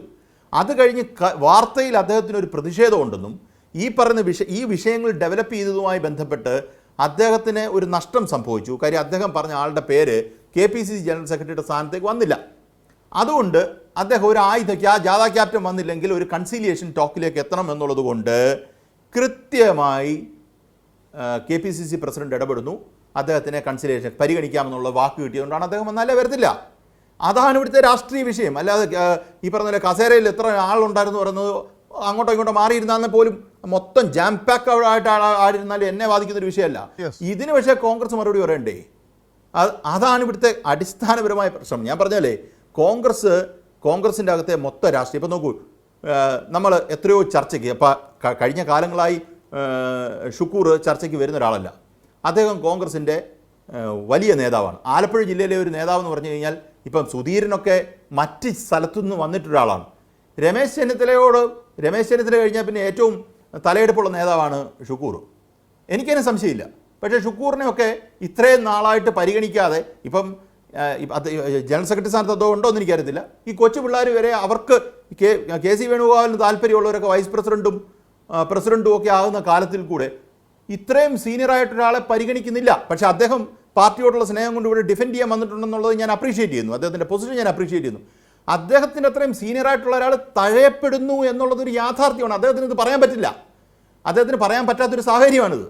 ഇതുണ്ട്, കോൺഗ്രസിനകത്തുണ്ട്, പ്രതിഷേധം ആൾക്കാർക്കുണ്ട് എന്നുള്ളത് സത്യമാണ്. അതിനെക്കുറിച്ചാണ് ഇവിടെ എനിക്ക് തോന്നുന്നു ഡിബേറ്റിൻ്റെ പ്രസക്തി ഉണ്ടാകുന്നത്. അല്ലാത്തതിനൊന്നും ഒരു ശരി, കാര്യമുണ്ടെങ്കിൽ ഞാനത് സത്യത്തിൽ ഇന്ന് ഈ ജംബോ പട്ടികയൊക്കെ കോൺഗ്രസിൻ്റെ കാര്യമല്ലേ, അത് വലുതായിട്ട് ചർച്ച ചെയ്യേണ്ടതുണ്ടോ എന്നൊക്കെ ആലോചിച്ചാണ്. അതിനൊക്കെ അല്ലല്ലോ നമ്മുടെ ഇന്നലത്തെ പന്തളത്തെ കാര്യം ചർച്ച ചെയ്യാമെന്ന് വിചാരിച്ചിരുന്നതാണ്. പക്ഷേ ലാൽകുമാർ ഇപ്പോൾ ഇങ്ങനെ വളരെ ഗൗരവമായൊരു കാര്യം പറയുമ്പോൾ ഷുക്കൂർ, ഞാൻ വരാം. അതിനുമുമ്പ് എ കെ ഷാനിബ് കൂടി നമ്മളോടൊപ്പം ചേർന്നിട്ടുണ്ട്. എ കെ ഷാനിബ്, നോക്കൂ, നമ്മൾ ഈ പന്തളത്ത് ഇന്നലെ ആൾ കുറഞ്ഞതിൻ്റെ കാര്യവും അവിടെ കൊടിക്കുന്നിലും വിഷ്ണുനാഥും ഒക്കെ സംസാരിച്ചപ്പോൾ പോലും മുമ്പിൽ കസേരകൾ മാത്രമാണ് ഉണ്ടായിരുന്നതെന്നുള്ളതും ഞങ്ങൾ ദൃശ്യങ്ങൾ ഇപ്പോൾ കാണിച്ചു. ഇതൊക്കെ വരുമ്പോഴും 2 മണിക്കൂർ അല്ലെങ്കിൽ 1 മണിക്കൂറൊക്കെ 1.5 മണിക്കൂറൊക്കെ വിശ്വാസികൾ അവിടെ ഉണ്ടായിരുന്നല്ലോ. വലിയ ജാഥ തന്നെയാണ്, വലിയ സമ്മേളനം തന്നെയാണ് ഇത്. സർക്കാരിനെ കുറ്റപ്പെടുത്താനുള്ള കാര്യങ്ങളൊക്കെ ഷുക്കൂർ ഇവിടെ നിരത്തി. പക്ഷേ ഇപ്പോൾ ലാൽകുമാർ പറയുന്നത് ഇതൊന്നും അല്ല കാര്യം. ഇന്നലെ അവിടെ ഇങ്ങനത്തെ ഒരു അവസ്ഥ ഉണ്ടായതിന് ഈ കോൺഗ്രസിൻ്റെ ഒരു ജംബോ പട്ടിക വന്നതുമായി കാര്യമുണ്ട്. അതിൻ്റെ ക്യാപ്റ്റൻ തന്നെ അതൃപ്തനായിരുന്നു. അദ്ദേഹം ഇന്നലത്തെ ദിവസം വല്ലാതെ KPCCയെ സമ്മർദ്ദത്തിലാഴ്ത്തി അവസാനം ഒരു വാക്ക് മേടിച്ചിട്ടാണ് അവസാനം രാത്രി എത്തിയത്. ആളൊക്കെ പോയി. വിശ്വാസികൾക്ക് അത്ര താല്പര്യമില്ലാത്ത ജാഥയായിരുന്നെങ്കിൽ കൂടി ഇതിങ്ങനെയാണ് ഇപ്പോൾ കോൺഗ്രസ് പറഞ്ഞ് അവസാനിപ്പിക്കുന്നത്. താങ്കൾക്ക് കോൺഗ്രസിനെ കുറേ കാലമായിട്ട് അറിയാമായിരുന്ന ഒരാളായിരുന്നല്ലോ, അതുകൊണ്ട് ചോദിക്കുകയാണ് ഷാനിബെ, ഇതിൽ എന്തെങ്കിലും കാര്യമുണ്ടോ? നമുക്ക് ഏതാ ചർച്ച ചെയ്യേണ്ടത്? ഇതില് ഈ ഏത് വിശ്വാസം സംരക്ഷിക്കാനുള്ള യാത്രയാണ് ഇവർ നടത്തുന്നതെന്നാണ്. പരസ്പര വിശ്വാസം നഷ്ടപ്പെട്ട ഒരു കൂട്ടം ആളുകൾ ആ പരസ്പര വിശ്വാസം വീണ്ടെടുക്കാനുള്ള സംരക്ഷിക്കാനുള്ള യാത്രയാണോ അതോ മറ്റേത് യാത്രയാണ് ഇവർ നടത്തുന്നത് നമുക്ക് മനസ്സിലാകുന്നില്ല.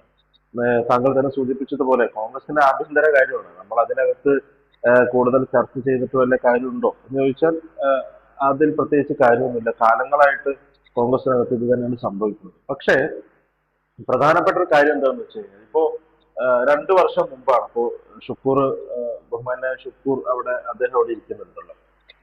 2 വർഷം മുമ്പാണെന്നാണ് എൻ്റെ ഓർമ്മ. വയനാട് വെച്ച് നടന്ന കോൺഗ്രസിന്റെ ചിന്തൻ ശിബിരിൽ ഇവരൊരു തീരുമാനം എടുത്തിരുന്നു. കോൺഗ്രസ് പാർട്ടി ഒരു സെമി കേഡർ ആവാനുള്ള തീരുമാനം എടുത്തു. ആ തീരുമാനം എടുത്ത് ഇവര് മുന്നോട്ട് പോയതിന്റെ ഒക്കെ പിന്നിലുള്ള കാര്യം ഇപ്പോൾ ഈ പരസ്പരം അഭിപ്രായ വ്യത്യാസങ്ങളൊക്കെ പ്രകടമാക്കുമ്പോൾ ഇവർ കോൺഗ്രസ് പറയുന്ന ഒരു കാര്യം, കോൺഗ്രസിൽ ഇതൊക്കെ സ്വാഭാവികമാണ്, അവർക്ക് അഭിപ്രായം പറയാനുള്ള അവകാശമുണ്ട്, ഇതുപോലെ അവർ അഭിപ്രായ സ്വാതന്ത്ര്യമുള്ള പാർട്ടിയാണ് എന്നൊക്കെയാണ്. പക്ഷെ ആ ചിന്തൻ ശിബിരിൽ എടുത്ത തീരുമാനം ഇതുപോലെ പോയാൽ പറ്റില്ല, അച്ചടക്കമുള്ള ഒരു സെമി കേഡർ, എന്താണ് സെമി കേഡർ എന്നൊക്കെ അവർ തന്നെ വിശദീകരിക്കേണ്ടതാണ്, സെമി കേഡർ പാർട്ടിയായിട്ട് ഈ പാർട്ടി പോകണം എന്നൊക്കെ തീരുമാനിച്ചിട്ട് 2 ദിവസത്തോളം എടുത്ത് നടത്തിയ ക്യാമ്പിന്റെ തീരുമാനം ഉണ്ടായിരുന്നു. പക്ഷെ അങ്ങനെ ഒരു തീരുമാനം എടുത്ത് മുന്നോട്ട് പോകുന്നു എന്നല്ലാതെ അത് നടപ്പിലാക്കാനോ ആ പാർട്ടിക്ക് എന്തെങ്കിലും ഒരു രാഷ്ട്രീയ മുദ്രാവാക്യം ഏറ്റെടുത്ത് മുന്നോട്ട് പോകാനോ കഴിയുന്നില്ല എന്നുള്ളതാണ്. ഇപ്പൊ ഈ വിശ്വാസ സംരക്ഷണ യാത്ര എന്ന് പറയുന്നത് 5 വർഷം മുമ്പും ഇവര് നടത്തിയത് ഇതേ യാത്രയാണ്. അന്ന് പാർലമെന്റ് തെരഞ്ഞെടുപ്പിൽ കേരളത്തിലെ ജനങ്ങൾക്കറിയാം ഓരോ തെരഞ്ഞെടുപ്പിന്റെ പാറ്റേൺ അനുസരിച്ചാണ് ജനങ്ങൾ വോട്ട് ചെയ്യുന്നത്. ഇപ്പൊ പാർലമെന്റ് തെരഞ്ഞെടുപ്പിൽ രാഹുൽ ഗാന്ധി പ്രധാനമന്ത്രിയാകും എന്നൊരു ധാരണയിൽ അല്ലെങ്കിൽ അങ്ങനെ ഒരു ക്യാമ്പയിന്റെ ഭാഗമായിട്ട് ജനങ്ങൾ വോട്ട് ചെയ്യുന്നത് അന്ന് രാഹുൽ ഗാന്ധി മത്സരിക്കുന്നു എന്ന ഒരു ഘട്ടത്തിലാണ്. എന്നാൽ ഇവർ വിചാരിച്ചത് ശബരിമല വിഷയം കൊണ്ടാണ് ഇത്തരത്തിൽ വലിയ വിജയം ഉണ്ടായത് എന്ന് തെറ്റിദ്ധരിക്കുന്ന ഒരു സാഹചര്യം ഉണ്ടായി. അതിന്റെ ഭാഗമായി ഇതേപോലെ അവർ വിശ്വാസയാത്ര നടത്തി. അത് കെ സുധാകരന്റെ നേതൃത്വത്തിൽ ഒരു യാത്ര, മറ്റൊരു യാത്ര നേതാക്കൾ ഇതുപോലെ തന്നെ ഇതേ പാറ്റേണിൽ അവർ അതിൽ നിന്ന് തെറ്റിൽ നിന്ന് ഇവർ പാഠം പഠിക്കുന്നില്ല എന്നുള്ളതാണ്. ഇവരുടെ പാർട്ടിക്കകത്തുള്ള പടലപ്പിണക്കുന്നത്, ഇവരുടെ ഈ കാലുമാറി, ഇവരുടെ ഈ തൊഴുത്തിൽ കുത്ത്, ഇതൊക്കെ ജനങ്ങൾക്ക് മടുത്തിരിക്കുകയാണ്. രാഷ്ട്രീയം ശ്രദ്ധിക്കുന്ന ചെറുപ്പക്കാർക്ക് ഇതിലൊന്നും ഒരു താല്പര്യമില്ല എന്നുള്ളതാണ് അതിവർ മനസ്സിലാക്കുന്നില്ല. ഏറ്റവും പുതിയ കാലഘട്ടത്തിൽ പുതിയ സങ്കേതങ്ങൾ ഉപയോഗിച്ച് ഇപ്പോ കേരളത്തിലെ ഗവൺമെന്റ്, പിണറായി ഗവൺമെന്റിന്റെ ഇപ്പൊ പുതിയ ജനങ്ങൾക്ക് പറയാനുള്ളത്, ഗവൺമെന്റിനെ വിമർശിക്കാനുള്ളത് കേൾക്കുന്നതിന് വേണ്ടി ഗവൺമെന്റ് ചെലവിൽ തന്നെ ഒരു പരിപാടികൾ സംഘടിപ്പിക്കുന്നു. ജനങ്ങൾ അവരുടെ അഭിപ്രായങ്ങൾ അല്ലെങ്കിൽ ജനങ്ങളെ പ്രതിനിധികൾ അല്ലെങ്കിൽ ഓരോ മേഖലയിലും പ്രഗത്ഭരായിട്ടുള്ള ആളുകൾ അവരുടെ അഭിപ്രായങ്ങൾ പറയുന്നു. അങ്ങനെ പുതിയ കാലഘട്ടത്തിൽ പുതിയ രീതികളിലൂടെ രാഷ്ട്രീയ പാർട്ടികൾ മുന്നോട്ട് പോകുമ്പോൾ ഇവരിപ്പോഴും പഴയ ഈ കാലുവാരലും ഈ തൊഴുത്തിൽ കുത്തും, ഒരു ക്യാപ്റ്റൻ പാതി വഴിക്ക് സമരം ഉപേക്ഷിച്ചു പോകുന്നു. ഏറ്റെടുത്ത സമരത്തിന്റെ മുദ്രാവാക്യം പൂർത്തിയാക്കുന്നതിന് മുമ്പ് അവരെ സംബന്ധിച്ച് ആ മുദ്രാവാക്യം ശരിയാണോ തെറ്റാണോ എന്നുള്ളത് വേറെ വിഷയം. പക്ഷെ അവർ ഏറ്റെടുത്ത ഒരു സമരത്തെ ലക്ഷ്യത്തിലെത്തുന്നതിന് മുമ്പ് ക്യാപ്റ്റൻ വഴിയിൽ നിന്ന് പോകുന്നു, അയാളെ തിരിച്ചു വിളിക്കുന്നു, അയാളെ ഈ പറഞ്ഞ പോലെ അദ്ദേഹം പറഞ്ഞ 2 പേരുകൾ വെച്ചു കൊടുക്കാമെന്ന് പറയുന്നു, KC വേണുഗോപാൽ ഉറപ്പ് കൊടുക്കുന്നു. ഇതൊക്കെയാണ് അവരുടെ പ്രശ്നം. അതല്ലാതെ രാഷ്ട്രീയമായ എന്തെങ്കിലും ഒരു പ്രശ്നം ഉന്നയിക്കാനോ പുതിയ തലമുറയെ ആകർഷിക്കാനോ കഴിയുന്ന രാഷ്ട്രീയം അവർക്ക് മുന്നോട്ട് വെക്കാൻ കഴിയുന്നില്ല എന്നതാണ് പ്രശ്നം. ഇപ്പൊ യൂത്ത് കോൺഗ്രസിൽ ഒരു സ്ഥാനലബ്ധി ഉണ്ടായതുമായി ബന്ധപ്പെട്ട്, അല്ലെങ്കിൽ ഒരു സ്ഥാനചലനം ഉണ്ടായതുമായി ബന്ധപ്പെട്ടാണ് ഏറ്റവും ആദ്യം തർക്കം ഉണ്ടാകുന്നത്. ആ തർക്കം എന്താണ്? ജനാധിപത്യ രീതിയിൽ തെരഞ്ഞെടുപ്പ് നടത്തുന്നു. അവരുടെ അഭിമാനകരമായ ഒരു കാര്യമായിട്ട് യൂത്ത് കോൺഗ്രസ് പറഞ്ഞിരുന്ന കാര്യമാണ്. ഞങ്ങളെപ്പോലെ ഇതുപോലെ തെരഞ്ഞെടുപ്പ് നടത്താൻ ആർക്കെങ്കിലും കഴിയുമോ? ഞങ്ങൾ തെരഞ്ഞെടുപ്പിലൂടെയാണ് പ്രസിഡന്റിനെ തീരുമാനിച്ചത്, ഭാരവാഹികളെ തീരുമാനിച്ചത്. എന്നാൽ ഇപ്പൊ എന്താണ് അതിനകത്ത് സംഭവിച്ചത്? തെരഞ്ഞെടുപ്പിലൂടെ തെരഞ്ഞെടുക്കപ്പെട്ട ഒരു പ്രസിഡന്റ് സ്വാഭാവികമായും ഏതൊരു കമ്മിറ്റിയിലും പ്രസിഡന്റിന് ഏതെങ്കിലും തരത്തിലുള്ള എന്തെങ്കിലും അസൗകര്യങ്ങളുണ്ടെങ്കിൽ, ഇത് അസൗകര്യമല്ലെന്നും ഇത് സ്ത്രീകളെ പീഡിപ്പിച്ചതിന്റെ പേരിൽ പുറത്താക്കപ്പെട്ടതാണെന്നും ഇതൊക്കെ അവിടെ നിൽക്കട്ടെ, ഒരു അസൗകര്യം പ്രസിഡന്റിന് വന്നാൽ സ്വാഭാവികമായി വൈസ് പ്രസിഡന്റിനാണ് ചുമതല കൊടുക്കുക. അടുത്ത ഒരു ആ ടേം പൂർത്തിയാക്കുന്നത് വരെയെങ്കിലും വൈസ് പ്രസിഡന്റ് ചുമതല കൊടുക്കും. ഇവിടെ ആ ചുമതല കൊടുക്കുന്ന സാഹചര്യം ഉണ്ടായില്ല എന്ന് മാത്രമല്ല, തൊട്ടടുത്ത വൈസ് പ്രസിഡന്റിനെ മാറ്റി വൈസ് പ്രസിഡന്റ് സ്ഥാനത്ത് നിന്ന് തന്നെ മാറ്റി അയാൾ അഖിലേന്ത്യാ ഭാരവാഹിയാക്കി എന്ന് പറയുന്നു. ഞാൻ മനസ്സിലാക്കുന്നത് സംസ്ഥാന പ്രസിഡന്റിനേക്കാൾ, അല്ലെങ്കിൽ സംസ്ഥാന വൈസ് പ്രസിഡന്റിനേക്കാൾ നല്ല പോസ്റ്റാണ് അഖിലേന്ത്യാ സെക്രട്ടറി എന്നാണ് പൊതുവെ. അങ്ങനെയാണല്ലോ, അഖിലേന്ത്യാ കമ്മിറ്റി പറഞ്ഞ കുറച്ചുകൂടി വലിയ കമ്മിറ്റിയാണ്. പക്ഷെ അയാൾ തന്നെ പറയുന്നു, എന്നെ അങ്ങോട്ട് പറഞ്ഞയക്കരുത്, തന്നെ കേരളത്തിൽ നിൽക്കാൻ അനുവദിക്കണമെന്ന്. അപ്പൊ ഇതൊക്കെ ഒരു തുടർച്ചയാണ്. എങ്ങനെയാണ് ആളുകളെ നാട്ടിൽ നിന്ന് പറഞ്ഞയക്കേണ്ടത് എന്ന് കോൺഗ്രസ് തീരുമാനിക്കുന്ന ഒരു രീതിയുണ്ട്. അത് പ്രൊമോഷൻ കൊടുത്തുകൊണ്ടാണെങ്കിൽ അങ്ങനെ. ഇപ്പൊ ഉമ്മൻചാണ്ടിയെ പാർലമെന്റിലേക്ക് അയക്കണമെന്ന തരത്തിലുള്ള ചർച്ച വന്ന സമയത്ത് ഉമ്മൻചാണ്ടി അതിന് സമ്മതിക്കാത്ത ഒരു സാഹചര്യം ഉണ്ടായി. അപ്പോൾ ഇവർക്ക് ഇഷ്ടമില്ലാത്ത ആളുകളെ കൊണ്ട് തട്ടേണ്ട ഒരു സ്ഥലമാണ് കേന്ദ്ര കമ്മിറ്റികൾ, അല്ലെങ്കിൽ അഖിലേന്ത്യാ കോൺഗ്രസ് കമ്മിറ്റി, അഖിലേന്ത്യാ യൂത്ത് കോൺഗ്രസ് കമ്മിറ്റി എന്ന് പറയുന്നത്. അതത് സംസ്ഥാനങ്ങളിൽ താല്പര്യമില്ലാത്ത ആളുകളെ കൊണ്ടുചെന്ന് ഇടുന്ന ഒരു വേസ്റ്റ് ബാസ്ക്കറ്റ് പോലെയാണ് ഇവർ കാണുന്നത്. അതുകൊണ്ടാണ് അഖിൽ വർക്കി പറഞ്ഞത്, എന്നെ അങ്ങോട്ട് മാറ്റിയതിന് കേരളത്തിൽ പ്രവർത്തിക്കാൻ അവസരം കിട്ടണം എന്ന് അദ്ദേഹം പറഞ്ഞത്. അദ്ദേഹം പറഞ്ഞ പ്രധാനപ്പെട്ട ഒരു കാര്യം, ഞാൻ ക്രിസ്ത്യാനി ആയതുകൊണ്ടാണോ ഇങ്ങനെ ഒരു അനുഭവം ഉണ്ടാകുന്നത് എന്നൊന്ന് ചോദിക്കുന്ന ഒരു സാഹചര്യം ഉണ്ടായി. അപ്പോൾ പിന്നീട് കോൺഗ്രസ് അല്ലെങ്കിൽ സൈബർ കോൺഗ്രസ്സുകാർ പറയുന്നത് അങ്ങനെയല്ല അദ്ദേഹം ചോദിച്ചത്, മാധ്യമ പ്രവർത്തകർ ചോദിച്ചപ്പോൾ അങ്ങനെ പറഞ്ഞതാണ്. പക്ഷെ ഞാൻ ആ പത്രസമ്മേളനം കണ്ടപ്പോൾ അദ്ദേഹം പറയുന്നത് അതുകൊണ്ടാണോ എന്ന് മറുപടി പറയേണ്ടത് നേതൃത്വമാണ് എന്നാണ്. അല്ലെങ്കിൽ അദ്ദേഹം അതിന് മറുപടി പറയുന്നില്ല. താങ്കൾ ക്രിസ്ത്യാനി ആയതുകൊണ്ടാണോ ഇങ്ങനെ അനുഭവിക്കുന്നത് ചോദിക്കുന്ന ചോദ്യത്തിന്റെ മറുപടി പറയേണ്ടത് കോൺഗ്രസ് നേതൃത്വമാണ്, അഖിലേന്ത്യ എന്നെ ഇങ്ങനെ മാറ്റിയ ആളുകളാണ് എന്ന് അദ്ദേഹം പറയുന്നത്. അപ്പോൾ ഒരിക്കലും തീരാത്ത പഠനപ്പിണക്കുകളും ഗ്രൂപ്പുകളിലും ഇത് കഴിഞ്ഞ കുറേ കാലമായി ആ പാർട്ടി നടന്നുകൊണ്ടിരിക്കുകയാണ്. ഞാൻ ഇന്ന് സോഷ്യൽ മീഡിയയിൽ നോട്ടിഫിക്കേഷൻ വന്നപ്പോഴാണ് ഞാൻ അറിയുന്നത്. ഞാൻ എൻ്റെ ആദ്യത്തെ പത്രസമ്മേളനം നടത്തിയിട്ട് ഒരു വർഷം തികഞ്ഞ ദിവസമാണ് ഇന്ന്. എൻ്റെ ആദ്യത്തെ പത്രസമ്മേളനം നടത്തിയത് ഇതുപോലെ ഒക്ടോബർ 19-നാണ്. അപ്പൊ ഇന്ന് നോട്ടിഫിക്കേഷൻ വന്നപ്പോൾ ഞാൻ അത് ഓർത്തു വെച്ചിരുന്നില്ല. കുറെ പ്രവർത്തകർ സഖാക്കളൊക്കെ വിളിച്ച് ഓർമ്മിപ്പിച്ചപ്പോഴാണ് ഞാൻ അത് ഓർത്തത്. അപ്പൊ ഞാൻ അന്ന് പറഞ്ഞൊരു കാര്യം, കോൺഗ്രസിനകത്ത് ഒരു കോക്കസ് പ്രവർത്തിക്കുന്നു. അത് പണ്ടും ഗ്രൂപ്പുകൾ ഉണ്ടായിട്ടുണ്ട്. അപ്പൊ ഗ്രൂപ്പുകളെ നമ്മൾ ഗ്രൂപ്പുകൾ എന്ന് തന്നെ വിളിക്കുക. പക്ഷെ അത് കോക്കസ് എന്ന് വിളിക്കുന്നത് അസാൻമാർഗികമായ, അധാർമികമായ, അന്യായമായി സംഘടനയെ കൈപ്പിടിയിൽ ഒതുക്കാൻ ശ്രമിക്കുന്ന ഒരു കൂട്ടത്തെയാണ് നമ്മൾ കോക്കസ് എന്ന് വിളിക്കുന്നത്. അവിടെ എല്ലാ തരത്തിലുമുള്ള തട്ടിപ്പുകൾക്കും അവിടെ അവസരങ്ങളുണ്ട്. അവിടെ വയനാട് ഫണ്ട് തട്ടിപ്പ് നടത്തിയാൽ ചോദ്യം ചെയ്യാനാണില്ല.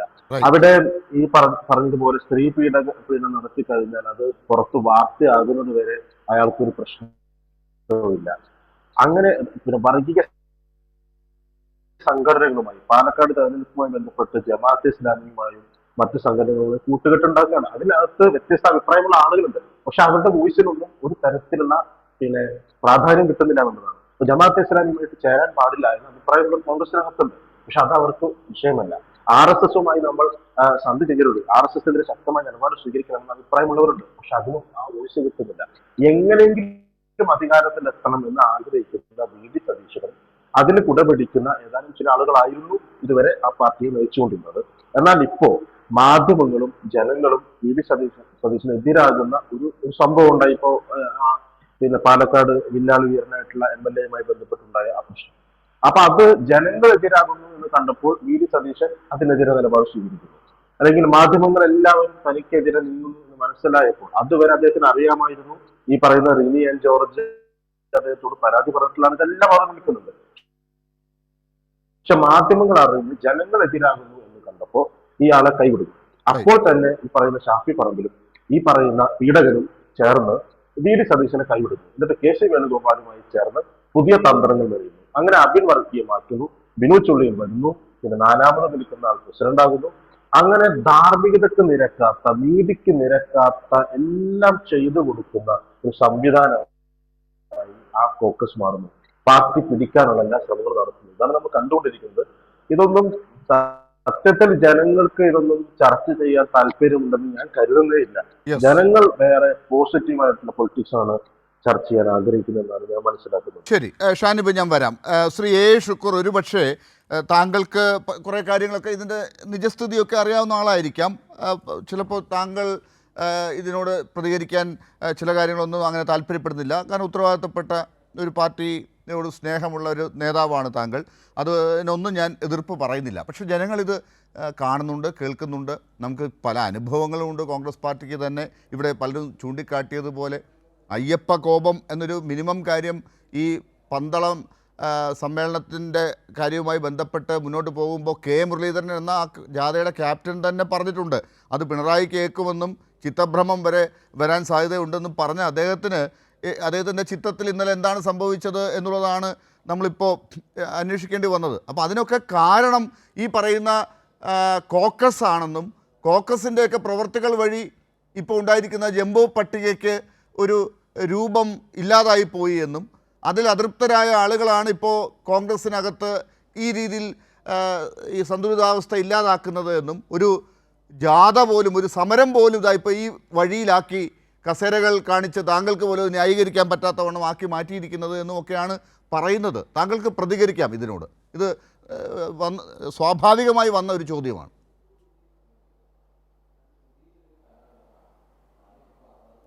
അല്ല, ലാലും ലാൽകുമാറും ഷാനിബും ഇപ്പോൾ ഉദ്ദേശിക്കുന്നത് എന്ത് എന്ന് എനിക്ക് വ്യക്തമായി മനസ്സിലായി. അതായത് കേരളത്തിലെ ജനങ്ങളാകെ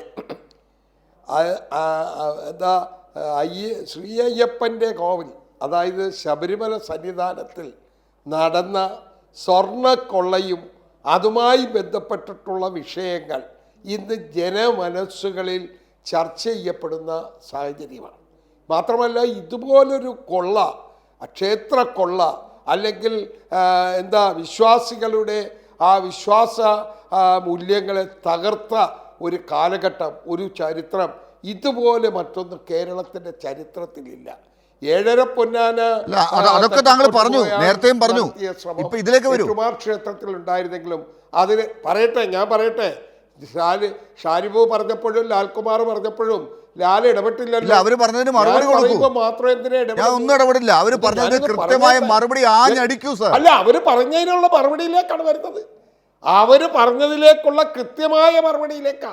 അപ്പോ ഇത് ഈ കേരളീയ സമൂഹമാകെ വ്യത്യസ്ത ഈ വിശ്വാസികൾ, മതവിശ്വാസം, ജാതി, ഉപജാതി എല്ലാവരും ശ്രീ അയ്യപ്പൻ്റെ ആ ശബരിമല സന്നിധാനത്തെക്കുറിച്ച് ആ പവിത്രമായ ആ വഴിപാട് വിശ്വാസികൾ നടത്തുന്നു. അവരുടെ വഴിപാട് എന്തിൻ്റെയൊക്കെ പേരില്ല.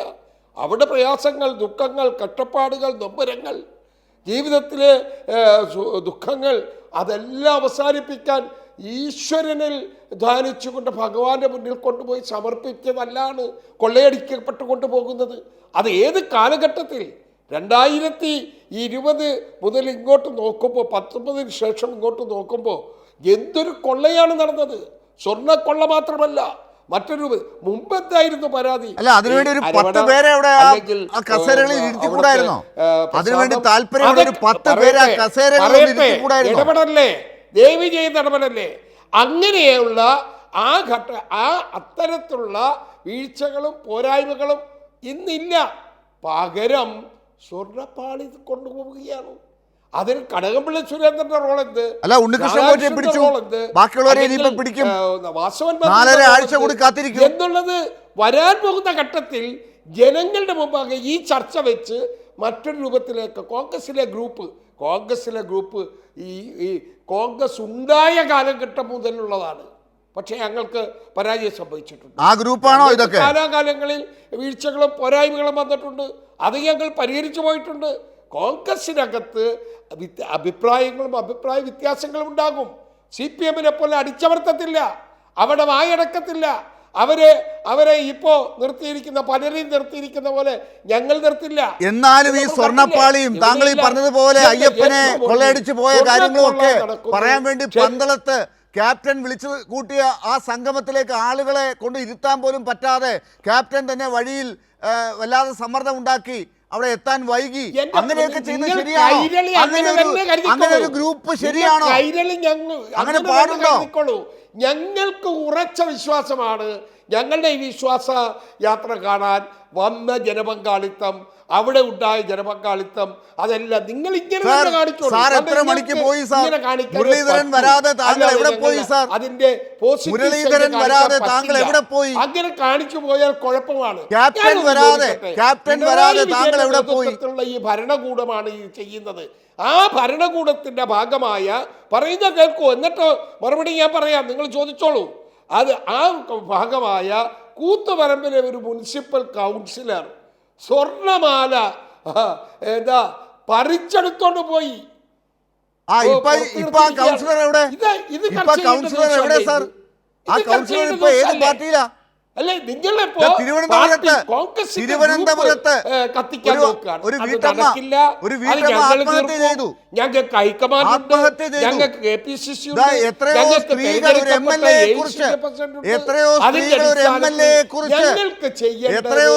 ഒരു MLA കുറിച്ച് പരാതി പറഞ്ഞു.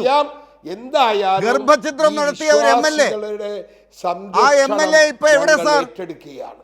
അത് ഞങ്ങളുടെ എല്ലാ കാലത്തെ നിലപാടാണ്. വിശ്വാസികളുടെ ആ വിശ്വാസ പ്രമാണങ്ങളെ തകർക്കാൻ, ആ മൂല്യങ്ങളെ ഇല്ലാതാക്കാൻ, അവിടെ ആ വിശ്വാസ സമൂഹത്തിൻ്റെ ആ താല്പര്യങ്ങൾക്ക് പകരം ബദൽ നവോത്ഥാനത്തിലേക്ക് പോയി ജനവഞ്ചന നടത്തിയത് ജനങ്ങൾ തിരിച്ചറിഞ്ഞതാണ്. വീണ്ടും ജനവഞ്ചനയിലേക്ക് നിങ്ങൾ പോവുകയാണ്. അത് ഞങ്ങൾ ശരി. ഷുക്കൂർ, താങ്കൾ പറഞ്ഞ ആ കാര്യങ്ങളൊക്കെ ഞാൻ കേട്ടു. പക്ഷെ എന്റെ ഒരു സംശയം ഇതാണ്, താങ്കൾ ഇത്രയധികം താല്പര്യത്തോടു കൂടി ശബരിമലയെ കുറിച്ചും സ്വർണ്ണപ്പാളിയെ കുറിച്ചും ഒക്കെ പറയുമ്പോൾ ആ പന്തളത്ത് കൊടിക്കുന്നിലിന്റെ മുമ്പിൽ ഇരുന്ന ആളുകളുടെ എണ്ണം, ആ പന്തളത്ത് PC വിശ്വനാഥ് സംസാരിച്ചപ്പോൾ അവിടെ ഇരുന്ന ആളുകളുടെ എണ്ണം, താങ്കളെ പോലുള്ള നേതാക്കൾ പോലും അവിടെ ക്യാപ്റ്റൻ വരാൻ കാത്തു നിൽക്കാതെ അവിടെ നിന്ന് പോയത്, എന്നിട്ട് ആ ക്യാപ്റ്റൻ എന്താണ് ചെയ്തത് എന്നുള്ളത് കൂടി ഇപ്പോ ജനങ്ങൾ അറിയണമല്ലോ. എന്താണ് ആ സമരത്തെ പകുതി വഴിയിൽ നിർത്തി ഗ്രൂപ്പിന് ആളെ കൂട്ടാൻ വേണ്ടിയുള്ള വാക്ക് പിടിക്കുകയായിരുന്നു, വാക്ക് മേടിക്കുകയായിരുന്നു അദ്ദേഹം. അപ്പൊ ഇതാണ് നിങ്ങളുടെ ആത്മാർത്ഥത. നിങ്ങളാണോ ഈ പറയുന്ന സ്വർണ്ണക്കള്ളന്മാരെ പിടിക്കാൻ പോകുന്നത്? അടിസ്ഥാനത്തിൽ ഇതെല്ലാം പുറത്തു വരും. കയ്യാമം വെക്കേണ്ടവരെ കയ്യാമം വെച്ച് കൽത്തുറങ്കിലേക്ക് കൊണ്ടുപോകും. അതിൽ ആരൊക്കെ ഉണ്ട് എന്നുള്ളത് തെളിയാൻ പോകുന്നു. അതാകട്ടെ ഈ സന്ദർഭത്തിലെ ചർച്ച, അതിലേക്ക് നമുക്ക് പോകാം.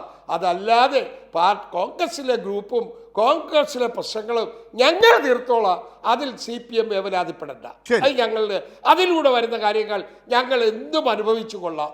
അതിന് CPM നേതാക്കന്മാരും അതിലേക്ക് വരണ്ട. അത് ഞങ്ങളുടെ കാര്യമാണ്. ശരി, ശ്രീ ഷുക്കൂർ ഇത്രയും പറഞ്ഞു. ഇനി എൻ്റെ ഒരു ചോദ്യം താങ്കൾ കേൾക്കൂ. ഈ പറയുന്ന കാര്യങ്ങളെല്ലാം കഴിഞ്ഞാൽ താങ്കളിലേക്ക് തന്നെ ക്ഷമയോടുകൂടി വരികയാണ്. ഇത് നോക്കൂ, താങ്കൾ ഈ പറഞ്ഞതുപോലെ ഇത്ര അധികം ആത്മാർത്ഥതയോടുകൂടി സ്വർണത്തിൻ്റെ കാര്യത്തിലും അയ്യപ്പൻ്റെ കാര്യത്തിലും നിങ്ങൾ വിശ്വാസികളെ കൂട്ടി മുന്നോട്ട് പോകാനാണ് ശ്രമിച്ചതെങ്കിൽ നിങ്ങൾ ആ ക്യാപ്റ്റൻ എവിടെ എന്ന് ചോദിച്ചപ്പോൾ അത് ഞങ്ങളുടെ ഗ്രൂപ്പ് കാര്യം, ഞങ്ങളുടെ കോൺഗ്രസിൻ്റെ, ഞങ്ങളുടെ പാർട്ടിയുടെ കാര്യമാണ് എന്ന് പറഞ്ഞ് ഒഴിവാകാൻ നിങ്ങൾക്കാകുമോ? നിങ്ങൾ ഈ വിശ്വാസികളെ മുഴുവൻ റോഡിൽ കൊണ്ട് നിർത്തിയിട്ട് നിങ്ങളുടെ പാർട്ടി കാര്യമാണോ നിങ്ങൾ ഇന്നലെ വലിയ പ്രാധാന്യത്തോടുകൂടി നോക്കിക്കൊണ്ടിരുന്നത്? മുരളീധരൻ താമസിച്ച് വന്നതിന് ഉത്തരം പറയണ്ടേ? ഈ ക്യാപ്റ്റനല്ലേ ആളുകളെ പിടിച്ച് റോഡിൽ കൊണ്ടുവന്നത്?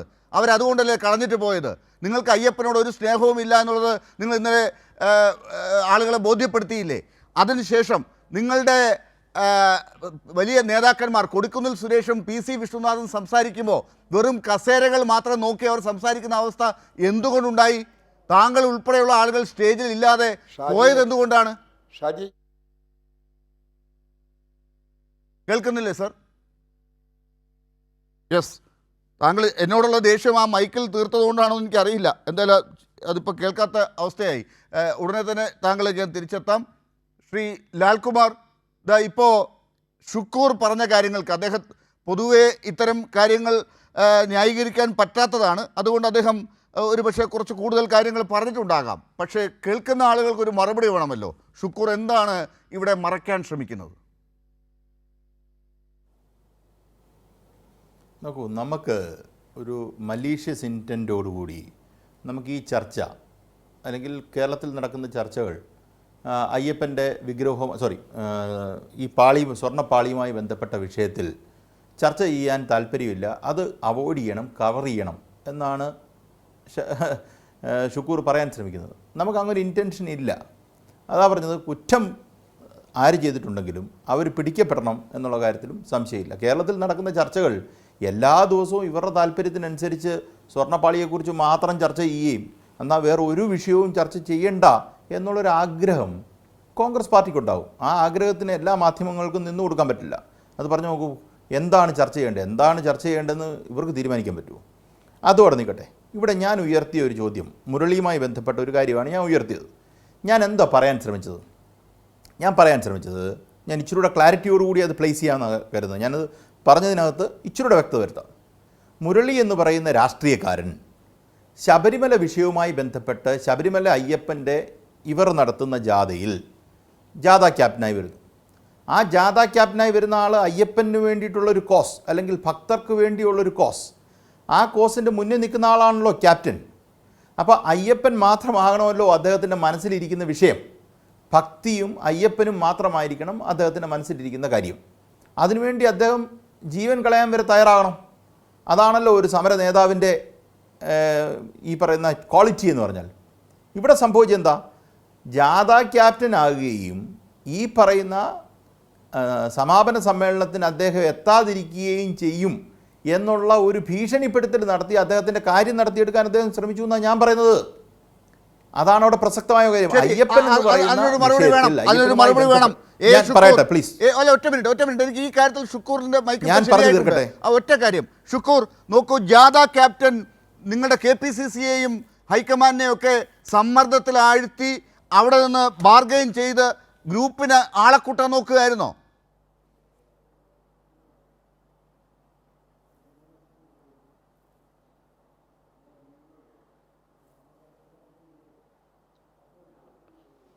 ഷുക്കൂർ അത് കേൾക്കുന്നില്ല എന്ന് തോന്നുന്നു.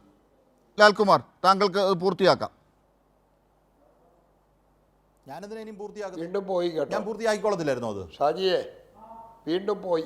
പറഞ്ഞോളൂ ലാൽകുമാർ, അത് പൂർത്തിയാക്കൂ. എനിക്കൊരു ഇടവേളയിലേക്ക് കൂടെ പോകണം, അതുകൊണ്ടാണ്. ദയവായി ഇടവേളയൊക്കെ പോയിട്ട് പതുക്കെ വന്നാൽ മതി. ഞാൻ പറഞ്ഞുകൊണ്ടിരുന്ന ഒരു കാര്യത്തിൻ്റെ ഫ്ലോ നശിപ്പിച്ചിട്ട് അപ്പുറത്തോട്ട് പോയിട്ട് ഞാൻ എന്താ ഇനി മറുപടി പറയേണ്ടത്? നിങ്ങളെല്ലാവരും കൂടെ ഇങ്ങനെ തുടങ്ങിയാൽ ശരിയാവില്ല. കാരണം ഇതൊരു ഈ ചർച്ചയുടെ പ്രാധാന്യം, അതിനകത്തൊരു പ്രശ്നമുണ്ട് ലാലേ. ഞാനത് ഇങ്ങനെ പറയേണ്ട വരുന്നത് എന്താ, ഞാനൊരു പോയിന്റ് ഞാൻ ഫ്രെയിം ചെയ്തുകൊണ്ട് വരികയായിരുന്നു. ആ പോയിന്റ് കംപ്ലീഷൻ എനിക്ക് മനസ്സിലായി. പക്ഷെ അതിനിടയിൽ എനിക്ക് ഷുക്കൂറിൽ നിന്ന് ഈ സമയത്തല്ലാതെ ചില കാര്യങ്ങൾ വാങ്ങിച്ചെടുക്കാൻ പറ്റില്ല. അപ്പോഴാണത് വീണ്ടും മൈക്ക് പ്രശ്നമായിരിക്കുന്നത്. താങ്കൾ ഈ ഒരു നിമിഷം ഉപയോഗിക്കണം. താങ്കൾ അത് പൂർത്തിയാക്കാൻ ശ്രമിക്കണം ദയവായി. അല്ല, എൻ്റെ കണക്ട് വിട്ടുപോയി, അതുകൊണ്ടാണ്. ഷാനിബ് എനിക്ക് ഒരു മിനിറ്റ് കൂടി ഇടവേളയ്ക്ക് മുമ്പുണ്ട്. ഷാനിബിലേക്ക് ഞാൻ വരും. ഇപ്പോൾ ഷുക്കൂർ പറയാൻ ശ്രമിച്ചൊരു കാര്യമുണ്ടല്ലോ, അത് ഒരിക്കലും അദ്ദേഹം അതിലേക്ക് എത്തുന്നില്ല. താങ്കൾ പറഞ്ഞ ആ ഒരു കോക്കസിൻ്റെ കാര്യം അദ്ദേഹം തൊടുന്നില്ല. മുരളീധരൻ്റെ ചോദ്യം ചോദിക്കുമ്പോൾ മൈക്ക് ആദ്യം കട്ടായി, രണ്ടാമത് അദ്ദേഹം കേൾക്കുന്ന പോലുമില്ല കാര്യങ്ങൾ. ക്യാപ്റ്റൻ എന്തുകൊണ്ടാണ് ഇതിനകത്തൊരു താല്പര്യമില്ലാതെ ആത്മാർത്ഥതയില്ലാതെ പെരുമാറിയത് എന്നൊക്കെയുള്ള ജനങ്ങൾ ഇതൊക്കെ അല്ലേ അന്വേഷിക്കുന്നത്? തീർച്ചയായും അതില് ബഹുമാനായ ഷുക്കൂർ പറഞ്ഞതിൽ ഒരു കാര്യം, ഞങ്ങളുടെ പാർട്ടിയിലെ പ്രശ്നങ്ങളൊക്കെ ഞങ്ങൾ പരിഹരിച്ചോളാം, അതൊന്നും നിങ്ങൾ നോക്കണ്ട എന്നാണ് അദ്ദേഹം ഒരു ഭാഗത്ത് പറഞ്ഞത്. നോക്കൂ, ഈ കഴിഞ്ഞ ഒരു 5-6 മാസത്തിനിടയിൽ ഈ കോൺഗ്രസ് പാർട്ടിയുടെ ഗ്രൂപ്പ് പ്രശ്നം കൊണ്ട് മാത്രം നിരവധി ആളുകളാണ് ആത്മഹത്യ ചെയ്തത്. നിങ്ങൾ ആലോചിക്കണം. വയനാട്ടില് MN വിജയൻ എന്ന് പറയുന്ന കോൺഗ്രസ് പാർട്ടിക്ക് വേണ്ടി ജീവിതം തന്നെ മാറ്റിവെച്ച ഒരു മനുഷ്യൻ സ്വന്തം മകന് വിഷം കൊടുത്ത് അദ്ദേഹം വിഷം കഴിച്ച് ആത്മഹത്യ ചെയ്യുന്ന സാഹചര്യം വരെ ഉണ്ടായി. മറ്റൊരാൾ അതുപോലെ ആത്മഹത്യ ചെയ്യുന്ന ഒരു വാർത്ത നമ്മൾ കേട്ടു. ഇത്തരത്തിൽ ഗ്രൂപ്പ് വഴക്കിന്റെ പേരിൽ ആളുകൾ ആത്മഹത്യ ചെയ്യുന്ന സാഹചര്യം കൂടെ ഉണ്ടാകുന്നുണ്ട്. അപ്പൊ എങ്ങനെയാണ് അതെല്ലാം ഞങ്ങൾ നോക്കിക്കോളാം എന്ന് പറഞ്ഞാൽ അങ്ങനെ നോക്കാൻ കഴിയില്ല. അങ്ങനെ നിങ്ങൾക്ക് ആളെ കൊല്ലുന്ന പാർട്ടിയായി അല്ലെങ്കിൽ അതിനകത്തുള്ള നിങ്ങളുടെ ഗ്രൂപ്പ് വഴക്കിന്റെ ഭാഗമായിട്ട് ആളുകൾക്ക് സംഭവിക്കുന്ന ഇത്തരത്തിലുള്ള ആൾനഷ്ടങ്ങൾ സംഭവിക്കുന്നുണ്ട്. പിന്നെ ജനങ്ങൾ വേറൊരു കാര്യം കൂടെ ഉണ്ട്. ഇപ്പൊ ഷുക്കൂർ, ബഹുമാനായ ഷുക്കൂർ ഞങ്ങളുടെ കാര്യം നിങ്ങൾ നോക്കിക്കൊള്ളാം എന്ന് പറയുമ്പോൾ CPM ഉയർത്തുന്ന ഒരു മതനിരപേക്ഷ നിലപാടുണ്ട്. ആ മതനിരപേക്ഷ നിലപാടിന് ആക്കം കൂട്ടുന്ന തരത്തിലുള്ള പ്രവർത്തനങ്ങൾ രാഷ്ട്രീയ പാർട്ടികളെല്ലാം നടത്തണം എന്നാണ് നമ്മൾ പ്രതീക്ഷിക്കുന്നത്. എന്നാൽ മറ്റ് സംഘടനകൾക്ക് എളുപ്പം കയറി വരാൻ കഴിയുന്ന തരത്തിൽ RSS പോലെയുള്ള, ജമാഅത്തെ ഇസ്ലാമി പോലെയുള്ള സംഘടനകളിൽ ഈ നേതാക്കന്മാർ അഭയം പ്രാപിക്കുന്നത് ഇവരുടെ ഗ്രൂപ്പ് വഴക്കിന്റെ ഭാഗമായിട്ടാണ്. ഈ ഗ്രൂപ്പ് വഴക്കിന്റെ ഭാഗമായിട്ട് മുസ്ലിം ലീഗിന്റെ പിന്തുണ ഉണ്ടെങ്കിൽ പാർട്ടിക്കകത്ത് ശക്തനാകാം എന്ന് ചിലർ ആലോചിക്കുകയാണ്. ആ തരത്തിൽ ഇതിനെ അവർ ഉപയോഗിക്കാൻ ശ്രമിക്കുമ്പോഴാണ് വർഗീയ സംഘടനകൾ കൂടി UDFന്റെ കാര്യത്തിൽ തീർച്ചയായും ഒരു പക്ഷേ കോൺഗ്രസ് പാർട്ടിയുടെ ഐഡന്റിറ്റി പോലും ചോദ്യം ചെയ്യപ്പെടുന്ന രീതിയിലാണ് കേരളത്തിൽ ഇപ്പോൾ ഈ ഏറ്റവും ഒടുവിൽ ജംബോ പട്ടിക വരുമ്പോൾ പോലും കാര്യങ്ങൾ നിന്ന് കളിക്കുന്നത്. ഇതാണ് ഷാനിബ് പറഞ്ഞു വെക്കുന്നത്. ശ്രീ ലാൽകുമാർ, അപ്പോൾ ഇക്കാര്യത്തിൽ ഇപ്പോൾ ഗ്രൂപ്പ് ആണ് അല്ലെങ്കിൽ ജംബോ പട്ടികയിലെ ആളെ കയറ്റലാണ് പ്രധാനം. ഈ പറയുന്ന താങ്കൾ നേരത്തെ സൂചിപ്പിച്ച പോലെ സമരത്തേക്കാൾ വലുത് എന്ന് പറയുന്ന നേതാക്കൾ ഉണ്ട്. അവരാണ് സമരങ്ങൾ ഇടയ്ക്ക് വെച്ച് നിർത്തി ഈ ബാർഗൈനിങ്ങിനൊക്കെ നിൽക്കുന്നത്. അതേസമയം മറ്റു നേതാക്കൾക്കും വലിയ അതൃപ്തിയുണ്ട്. ഇങ്ങനെ മുന്നോട്ട് പോകുമ്പോൾ പ്രവർത്തകരെവിടെ, അണികളെവിടെ, വോട്ടെവിടെ, ഈ ഘടകകക്ഷികളെവിടെ? ഇതെന്താണ് ഈ സംവിധാനം? അല്ല, ഇവിടെ കേരളത്തിലെ കോൺഗ്രസ് എത്തിപ്പെട്ടിരിക്കുന്ന ഒരു അവസ്ഥ, പണ്ട് 2 ഗ്രൂപ്പ് ഉണ്ടായിരുന്നു. അത് രമേശ് ചെന്നിത്തല അല്ലെങ്കിൽ അപ്പുറത്ത് ആൻ്റണി പക്ഷം എന്ന് പറയുന്ന ഉമ്മൻചാണ്ടി, അങ്ങനെ നിന്ന ഗ്രൂപ്പെല്ലാം പൊളിച്ചുകൊണ്ട് ഇപ്പോൾ പുതിയ KC വേണുഗോപാലിൻ്റെ കീഴിൽ ഇവരെല്ലാം കൂടെ ചേർന്നിരിക്കുന്നൊരവസ്ഥയുണ്ട്. ആ KC വേണുഗോപാലിനൊപ്പം ചേർന്നു എന്ന് പറഞ്ഞാൽ VD സതീശന് പോലും KC വേണുഗോപാലിൻ്റെ കേരളത്തിലോട്ടുള്ള ഇടപെടലിനകത്ത് പ്രശ്നങ്ങളുണ്ട്. രമേശ് ചെന്നിത്തലയ്ക്ക് ഒബ്വിയസ്ലി പ്രശ്നമുണ്ട്.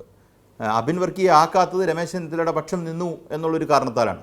അങ്ങനെ മൾട്ടിപ്പിൾ ഫാക്ടേഴ്സ് ഇവിടെ നടക്കുന്നുണ്ട്. ഇവർ ഇപ്പോഴും വിചാരിച്ചിരിക്കുന്നത് തെരഞ്ഞെടുപ്പിൽ വളരെ സിമ്പിളായി ഇവർ ജയിക്കുന്നു, അപ്പുറത്തുനിന്ന് കേന്ദ്രത്തിൽ നിന്ന് ഈ പറയുന്ന ആൾ വരാൻ പോകുന്നു, ഇങ്ങനെയൊക്കെയുള്ള ഈ മൂഢസ്വർഗത്തിൽ ജീവിച്ചുകൊണ്ടിരിക്കുകയാണ് ഇവർ. ഇവിടെ അതിനുള്ള പ്രവർത്തനം നടത്തുന്നില്ല, പ്രതിപക്ഷത്തിൻ്റെ റോള് നടത്തുന്നില്ല. ഏതൊരു വികസന കാര്യം വന്നാലും അപ്പം തന്നെ ഇടങ്ങേറിടുക. എന്നിട്ട് ഈ പറയുന്ന ഒറ്റപ്പെട്ട സംഭവങ്ങൾ എടുത്തിട്ട് കേരളത്തിൽ ഇതാണ് നടക്കുന്നത് എന്ന് പറയുക. ഈ പറയുന്ന ഇവരുടെ രാജ്യത്തിൻ്റെ പ്രതിപക്ഷ നേതാവായ രാഹുൽ ഗാന്ധി പോലും മറ്റ് സ്ഥലങ്ങളിൽ ചെല്ലുമ്പോൾ കേരളത്തിനെ മാതൃകയാക്കി പറയുകയും എന്നാൽ അത് ഇവിടുത്തെ കോൺഗ്രസ്സുകാർ പറയാതിരിക്കുകയും ചെയ്യുന്ന ഒരു സാഹചര്യമുണ്ട്. അത്രേ ഉള്ളൂ കാര്യം, വേറൊന്നുമില്ല. ഷുക്കൂർ, ഇത് രാഹുൽ ഗാന്ധി മാത്രമല്ല, മറ്റ് സംസ്ഥാനങ്ങളിലെ മന്ത്രിമാർ വരെ ഇവിടെ എത്തി നമ്മുടെ മന്ത്രിമാരെ സ്റ്റേജിലിരുത്തി പറയുന്നതും നമ്മൾ കേട്ടതാണ് കഴിഞ്ഞ ദിവസങ്ങളിലൊക്കെ. VD സതീശൻ പോലും ഇരിക്കുമ്പോൾ പോലും അങ്ങനെ പറയുന്നത് നമ്മൾ കേട്ടതാണ്. അപ്പോൾ ഇതൊക്കെ അവിടെ നിൽക്കട്ടെ, ആ കാര്യമല്ലല്ലോ. പക്ഷേ ഈ ജംബോ പട്ടികയാണ് അയ്യപ്പനേക്കാൾ വലുത് എന്ന് തീരുമാനിക്കുന്ന വിശ്വാസ സംരക്ഷണ ജാഥയുടെ തന്നെ ക്യാപ്റ്റൻ. ഇതൊക്കെ എത്ര കാലം മുന്നോട്ട് കൊണ്ടുപോകാൻ പറ്റും?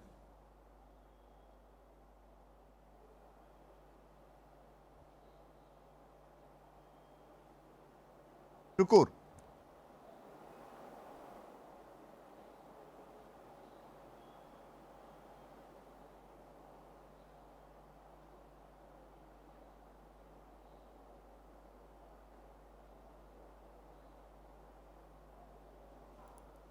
ഷാജിയെ ഇല്ല, ശ്രീ ഷുക്കൂറിലേക്ക് എനിക്ക് തോന്നുന്നു ഷാനിബ് പറഞ്ഞു കഴിഞ്ഞിട്ട് ഞാൻ 1 മിനിറ്റ് ഫോണിൽ അദ്ദേഹമായിട്ട് സംസാരിക്കാൻ ശ്രമിക്കാമെന്ന് എനിക്ക് തോന്നുന്നു. ഷാനിബ്, അപ്പോൾ ഈ പറയുന്ന രീതിയിലാണ് ഇനി അടുത്ത തെരഞ്ഞെടുപ്പിലേക്ക്, പഞ്ചായത്ത് തെരഞ്ഞെടുപ്പിലേക്കും നിയമസഭാ തെരഞ്ഞെടുപ്പിലേക്കും പോകുന്നത്. LDFൻ്റെ പ്രതീക്ഷ ഇങ്ങനെയൊരു സംവിധാനം അപ്പുറത്തുണ്ട് എന്നത് തന്നെയാണോ? എനിക്ക് അതിലൊരു വ്യത്യസ്ത അഭിപ്രായമുണ്ട്. LDF പ്രതീക്ഷ വയ്ക്കുന്നത് ഒരിക്കലും എതിരാളികളുടെ ദൗർബല്യത്തെ കണക്കാക്കിക്കൊണ്ടല്ല. വലിയ ആത്മവിശ്വാസത്തിൽ ഇടതുപക്ഷത്തിന് മുന്നോട്ട് പോകാൻ കഴിയുന്ന ഒരു സാഹചര്യം കേരളത്തിൽ LDFന്റെ കഴിഞ്ഞ കാല ഭരണം കൊണ്ട് തന്നെ ഉണ്ടായിട്ടുണ്ട് എന്നുള്ളതാണ്. നമ്മൾ ചർച്ച ചെയ്യുന്നത് തന്നെ കേരളത്തിന്റെ വികസനത്തെക്കുറിച്ചും കേരളം മുന്നോട്ട് പോകുന്ന വിദ്യാഭ്യാസ രംഗത്തും അതുപോലെ ആരോഗ്യ രംഗത്തും ഒക്കെ നമ്മൾ ഉണ്ടാക്കിയ നേട്ടത്തെക്കുറിച്ച് നമുക്ക് പറഞ്ഞ് അഭിമാനത്തോടെ നമുക്ക് മുന്നോട്ട് പോകാൻ കഴിയുന്നു എന്നുള്ളതാണ്. അവർക്കിടയിൽ സംഭവിക്കുന്ന ഈ അപജയവും അതിൽ നമുക്ക് സഹതപിക്കുക മാത്രമാണ് വഴിയുള്ളൂ. കാരണം മറ്റേ യേശുക്രിസ്തു പറഞ്ഞ പോലെ നീ ചെയ്യുന്നത് എന്താണെന്ന് നിനക്ക് അറിയുന്നില്ല എന്ന് പറഞ്ഞതുപോലെ അവർ ചെയ്യുന്നത് എന്തെന്ന് അവർക്ക് തന്നെ അറിയാത്ത ഒരവസ്ഥയിലാണ്. എവിടെ തുടങ്ങണം, എന്താണ് ഇത് ചെയ്യേണ്ടത്, ഈ ജംബോ കമ്മിറ്റി വെച്ചിട്ട് പോലും പരാതികൾക്ക് പരിഹാരം കാണാൻ കഴിയുന്നില്ല ഇങ്ങനെ ഒരു തകർന്നു പോയ ഒരു സംവിധാനം ആയിട്ട് അത് അവിടെ നിൽക്കും. അതിന് ഒരു തിരിച്ചുവരവ് ഉണ്ടാകുമെന്ന് പ്രതീക്ഷിക്കാനേ കഴിയില്ല. പക്ഷെ LDF വളരെ പോസിറ്റീവായിട്ടുള്ള പൊളിറ്റിക്സുമായിട്ട് മുന്നോട്ട് പോയിക്കൊണ്ടിരിക്കുകയാണ്. വികസന കാര്യങ്ങൾ ജനങ്ങളോട് പറയുകയാണ്. അത് തന്നെയാണ് നമ്മുടെ ഏറ്റവും പ്രധാനപ്പെട്ട. ശരി ഷുക്കൂർ, താങ്കൾക്ക് കേൾക്കാമെങ്കിൽ ഞാൻ ഒന്നുകൂടെ ചോദിച്ചു നോക്കുകയാണ്. ഒരു 30 സെക്കൻഡേ ബാക്കിയുള്ളൂ. ഈ പറയുന്ന ഗ്രൂപ്പ് രാഷ്ട്രീയത്തിൻ്റെ ഈ പറയുന്ന ജംബോ പട്ടികയുടെ തർക്കങ്ങൾ തീർത്തുകൊണ്ട് ഇനി ഈ തെരഞ്ഞെടുപ്പിലേക്കൊക്കെ ഇറങ്ങാൻ സമയമുണ്ടോ?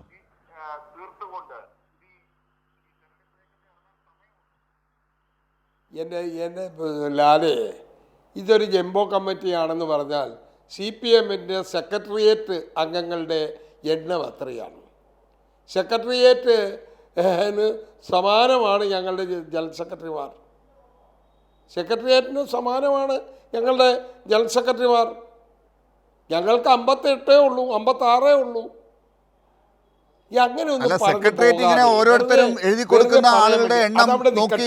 ഇവിടുത്തെ പ്രധാന വിഷയം എന്താ?